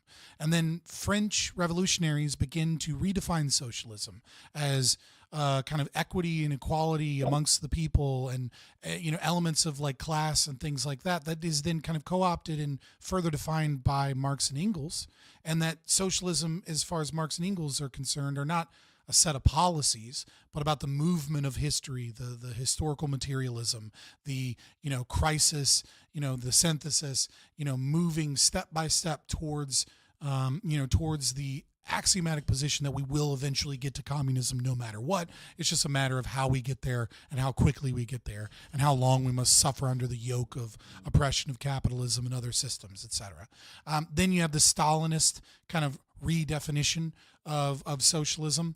And there's a lot of other branches from this, but essentially that the state is a transitory state that owns the means of production for the people. Then we kind of fast forward a lot of other little definitions in between towards a kind of more modern conception of socialism as, utilizing the market and markets and things of that nature, but in, the state stepping in with a very heavy-handed fist to rein in capitalism and to do large amounts of welfare distribution to fix the problems of capitalism so that people can, have equal opportunity and equal success in life, despite wherever they started and despite whatever their, material conditions are, we can fix those material conditions. And then, of course, there's some more in between there, kind of like a Marcusean sense of socialism. And then I gave my libertarian definition that you kind of heard a lot throughout this.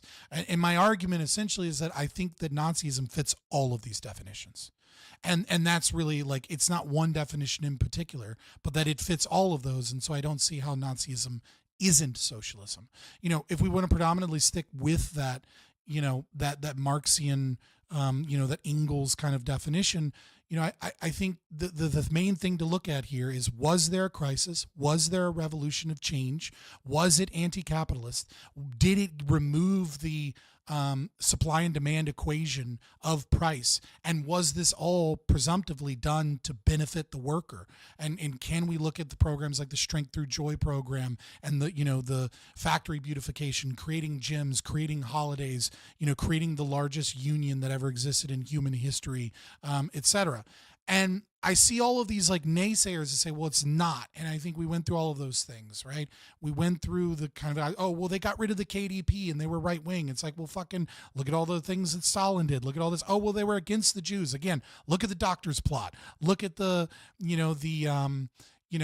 way that the Yiddish were treated. Look at the Caton massacre and the way that the Jews were treated in that regards. Over and over again, we see that socialist regimes are racist and that they do these things. I think we talked about the kind of the cultural shift and why I think that right-wing cultural values place themselves under socialist dictatorships inevitably anyways because of the central planning mechanisms.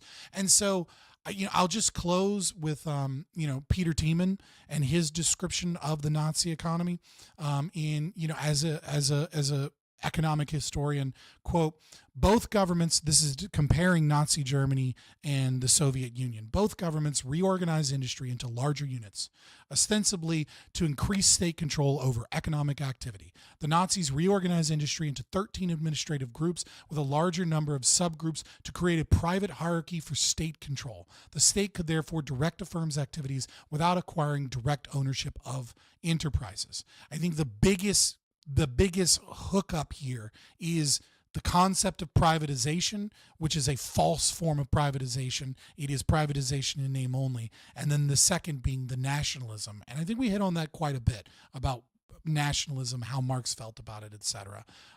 If you want to yell at me or you want to DM me, my DMs are open on Twitter. And you can come over to my channel, join my Discord or whatever. If you don't like my views on this, I'd be willing to debate or discuss this. And I'll be at the DCS championship with Gibbs. I'm excited to be doing that as well. So you will get to see me debate and argue and things of that nature and see a different side of me. But I'm always here to spread libertarianism, and I appreciate the time to talk about something that I find very interesting, even if it is a little boring to a lot of other people. Yeah, I actually, you said this to me the other day, and it really got me cogitating, right? And it was like, there's room for both, and I was like, and like then my money mind started going. It's like I wonder, if there's, you're like actually room for both. Yeah, you're right. Let's see. And I definitely would be willing to do more of these philosophical discussions. It's all about like timing, and I think like timing. The Nazi question right now is apt, right? Like I see the patterns echoing, and I'm just gonna, in my closing statement here, my thought, I'm gonna leave it to Goebbels. I think he says it better. We are socialists because we see the social question as a matter of necessity and justice for the very existence of a state for our people, not a question of cheap pity or insulting sentimentality. The worker has a claim to a living standard that corresponds to what he produces. Those damn Nazis, why are we socialists? 1932, Joseph Goebbels. Yeah, I don't know if any of that sounds familiar, but it sounds awfully familiar to me from the modern progressive left wing today. I mean, we've had many panelists on my show and on other shows argue that everybody deserves a certain standard equal to whatever. Damn, they quoted Goebbels. I gotta say, terrifying, and I think it's apt. And yeah, I would love to have more deep philosophical discussions, kind of thing as well. We'll have to figure out a way to mix it in. For everybody's scheduling and whatnot. But yes, Debate Championship Series, great promo for that. We're going to be rating one of the judges tonight. Her name's Hot and Streamy. She's doing call-ins, talking about bad job experiences. Everybody go there and say, I don't know, annex Canada, because she's Canadian. Fuck them. But anyway, thanks for coming on, everybody. I appreciate it for everybody being here today. Thanks so much, guys, and we're out. Peace. Wave. Bye. All right, I'm gonna hop out of here as well. It's nice talking to you, Rich. I appreciate having a little. I appreciate having a little bit of pushback, because without any pushback, like in a friendly discussion way, right? Yeah. Like it becomes like a circle jerk. It becomes like a mental strenuous thing to try and steel man an opposition argument that isn't being actually given to you. Right. And so it actually becomes more difficult to make a definitive case because nobody is like coming in to be like, well, what about this? Right. What about that? Yeah. And I think a panel like this might have like benefited from an actual like Marxist being in here, like basically. Well, I think that would have turned into. Yeah. That's not what it would have been fine. I've had debates on it. I've had debates on it before. Right. Like I debated, non-smoker and a couple other people on it, right? See, non-smoker can be very like calm and polite when he wants to. Yeah, I think non-smoker might be an example of somebody, but like if you have somebody like what's his fucking name? With the red, oh my god, what is his fucking name? Oh, anyway, there are plenty of people I can think of, but I can't name right this second. That if you found like tankies that would just lose their fucking shit and it would become like a shit show and we wouldn't have like a good conversation with.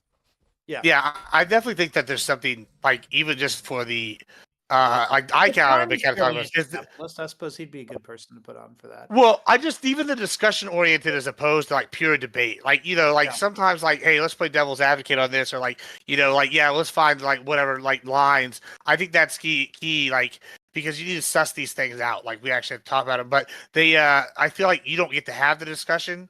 I kind of like Fabian, you were just saying when you need some pushback, right? But like you don't get to have the discussion in a full out like fuck your belief system. You're equating my beliefs to Nazis. I'm coming for you. Like that. That's a problem. Like I think entertainment wise, this is trash. Sure that could be good.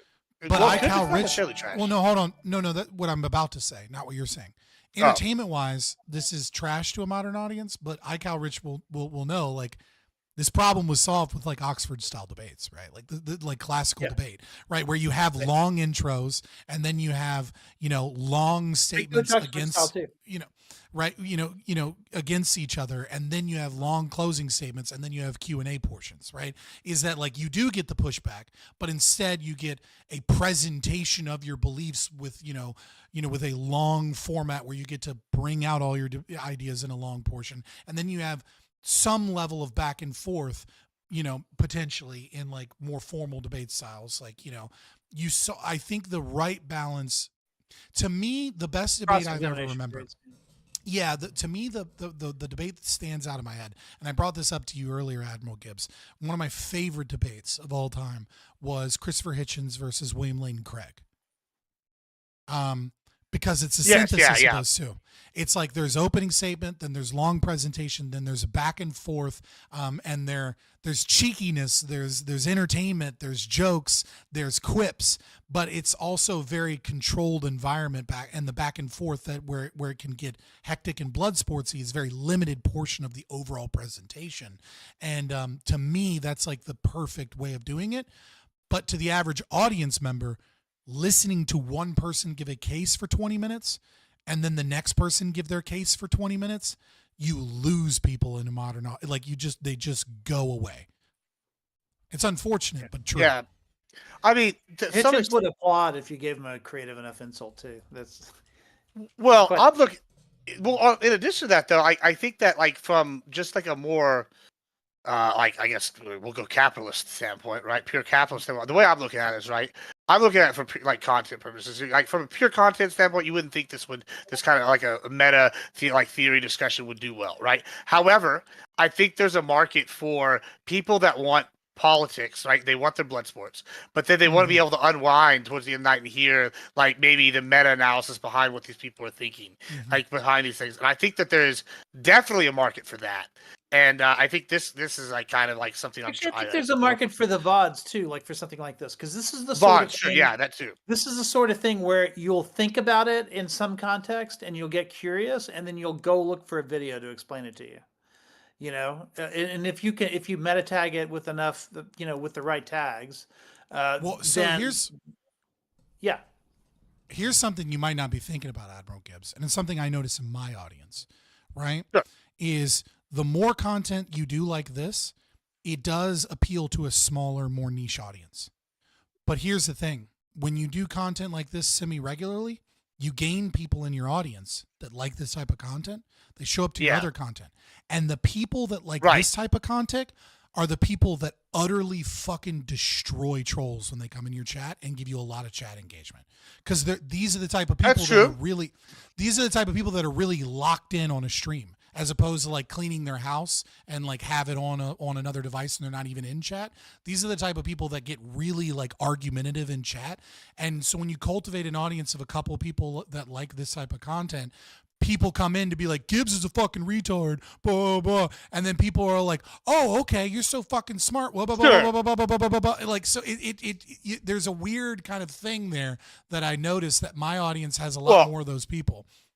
I find this is not actually yours. I just mean then in general. Right. You're gonna hate this though, and I actually do factor that in, and that's why I say it's infotainment and WWE. This is like a promo for your people. You're giving your ideology. This is something they can go, hey, like, this is what this person I like believes. You go check out like their meta game thing on this. If you want to see like the behind the scenes thinking, right? This is like they're like this right now. This would be like, I don't know, Cody Rhodes coming out to give it a promo tomorrow or something, right? That's kind of what this is. And then whenever you go on these panels, those guys are like your fans, are like the Reddit room, like on the WWE Chocolate Board. Like that's kind of the way I've been looking at it. And like, you know, I don't know. I think there is content for this. There's this people like, they're like.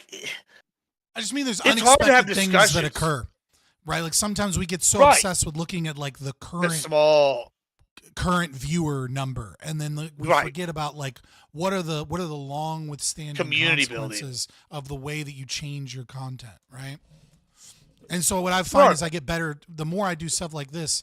The lower numbers I get, but the better chat engagement I get. And what I find is that like, okay, if I can mix the two to a certain degree, then what I can is sometimes push a best. Well, what do you say your goal is every time you come on these things? What's your goal? I'm just going to give you my salesman pitch now, right? What's your goal? Yeah, number one is proselytize libertarianism. Okay, right. So, I'm going to be honest. My goal is to proselytize whatever the fuck I am, which I have like whatever's best for Gibby. That's what I'm here to fucking proselytize. Number two is we're out make here. Money. You know what I mean? Yeah, fame and clout. Sure. I'm over here like selling. I'm like, yeah, sure. Like I have a little bit different goals, right? Like to some people, my main goal is I want to push my agenda. That's what I want.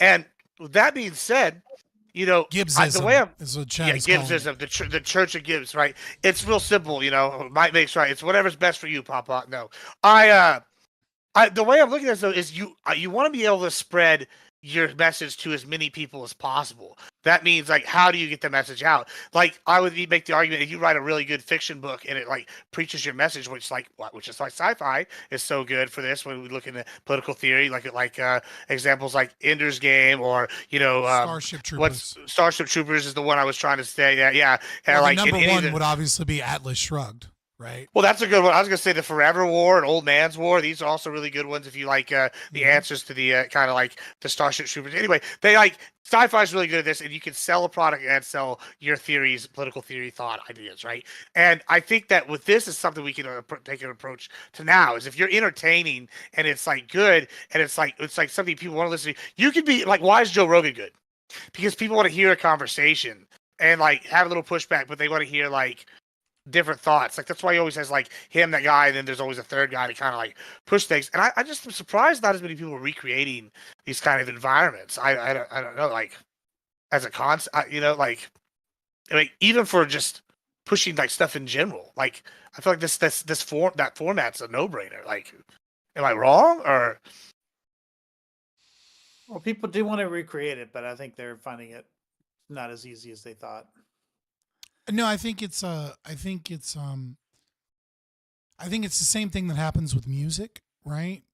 That happened in music in the 90s, right? So you look at, for example, music in the 1990s and the grunge era, right? You see the last final backlash of good musicians in the recording industry, right? Like that's what grunge was. It was like a final punk fuck you to, or post-punk, I guess, fuck you to, record labels having this balancing act. And with the internet coming out, all of a sudden music starts to shift into two places, right? Which is there is the radio, the record label, the corporate side, and they care less and less about good musicians and more about the performer that they can pluck, that they can fuck over, give them a recording contract where they get most of the money, but they don't care because they still make it out of the ghetto or out of the suburbs. Right. Yeah, and then lastly, you're seeing this, I think, with that actually, right? So like look at somebody like you're seeing a kind of a similar thing happen now, I think. So you look at oh God, who's that libertarian? Oh my God, he's an ANCAP. He's black. Was doing well on Twitch. He does really well with YouTube. He was a heavy metal musician. Why can I not think of his fucking name? Anyways, he made a comic book series that is doing ISOM. Eric July, thank you. Eric July. Why the fuck could I think of everything but his name? So like Eric July. Yeah, I have no idea who that is. So yeah, but Eric July has sold like millions now of copies of his comic book that is pushing his philosophy and kind of like libertarian ideas to a small extent through that. You're seeing people like 666 on YouTube, right? Who he doesn't take ad revenue and he doesn't like do a lot of super chats or anything. The majority of his money is from self-published fiction books. And you see the same thing with oh my God, that other guy that's basically a clone of fucking Sticks X and Hammer, but he's not making his own fantasy book. So I think you actually are seeing that. But the thing is that they're less widely known because so many people are going into self-publishing. I think the publishing industry is becoming more and more controlling. And so you don't necessarily hear about it because you don't see TV commercials for it, but that there are like small groups of people that inject this media like ISOM Comics, right? And they're growing and they've gotten like famous industry standard artists and stuff. And like some of their comic books are beating fucking Marvel and DC on release, right? And so you are seeing that. It's just now it's going to this era of self-publishing, much like musicians. If you turn on the radio, all you hear is shit, but you hear from word of mouth or you hear something on Spotify and like, whoa, what was that, right? And then you go check out their YouTube channel and all of a sudden you're like, well, like not a good example musically, but a good example of pushing philosophy through music, right? You see people like Tom McDonald that are independent, that are, just did a fucking song trash, but did a song with Roseanne Barr, right? You know what I mean? Like, I think what you're seeing is a movement towards self-publishing and internet kind of places where it's easy for us to miss because we're not all getting the same media. Yeah, I mean, that's true. I like definitely every once in a while. It's always interesting because like I said this the other day. I think maybe you were on the panel with me when I said this about like, we were talking about how there'll be some 20,000 person streamer that you never like heard of, and they'll just appear. Yeah, exactly. And they'll be like, yeah. And then I was like, I kind of pushed back a little bit. I'm like, yeah, but like, well, at least within the circle that we like inhabit, our pond, there are definitely bigger fish at the end of the pond, right? There like, are I think that's how like cornerstones of like Twitch Paul and shit like that. Which actually brings me to I think why this is such a great opportunity now for us conservatives. And especially for like people is like, so like, okay, like maybe I'll just give you a little bit of behind the ears mindset thought, how I think. I'm over here like, okay, so I look at this like, okay, big names going down. There's drama. Sure. Great. Exciting. How do I spread my message more? Well, it's by networking, right? Like you got to get people outside this community to interact with new people. Like we rated Hot and Streamy, right? That's like, Canadian e-girl kind of like streamer-esque person. Real smart though. She's got like she's a high-level executive kind of job person IRL, but does then I look at her show and now she's structuring it like a morning radio show. You do call-ins. We do call-ins. We have like bits, and then we have like whatever. And I'm like, okay. And it's interesting how we see how like this media is mimicking, old media, right? Like it's like we repeat these things. It's so cyclical. I don't know. I find that interesting how like people pigeonhole themselves in things. Is it cyclical? And it is. I think you're right. But there's another element, and then I'm gonna fucking leave. I promise, because I gotta get. Yeah, I gotta go as well. I gotta rest. I don't normally stream on Tuesdays because I'm usually busy and doing a bunch of shit, which I was, but now so I'm getting tired. But is it cyclical, or is it also the fact that like, as old media dies, the market for things that are similar to old media open up, right? Like if as like conservative radio goes away, is it becoming more popular if you're a conservative streamer to adopt some of those things because there's an audience of people that are like, there is no Rush Limbaugh anymore, right? And so like, are there some people that you can grab that like used to watch that or like grew up on that or like, kind of vaguely remember that, and now they're searching for things online, and so like some of those mediums, at least in partiality, kind of like return to the thing, so it becomes it kind of reminds me of how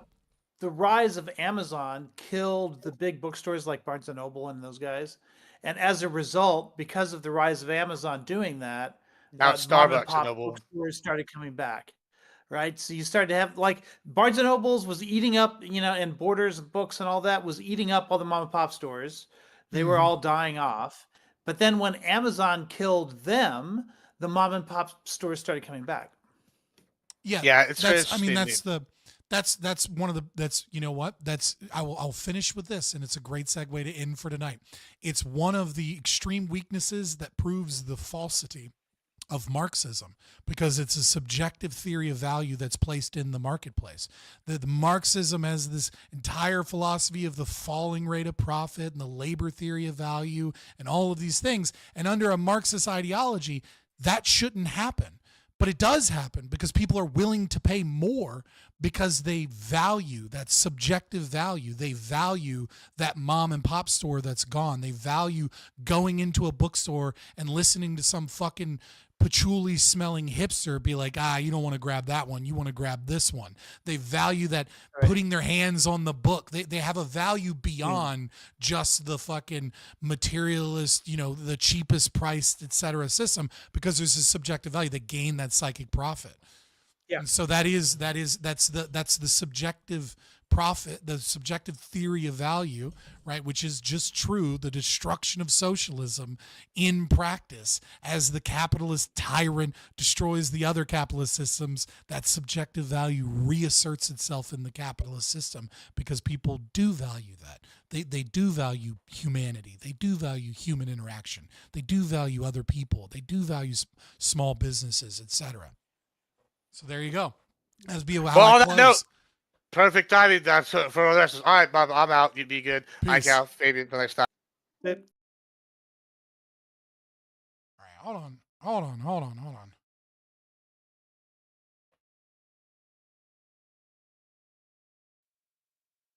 Well, boys, this was an impromptu stream.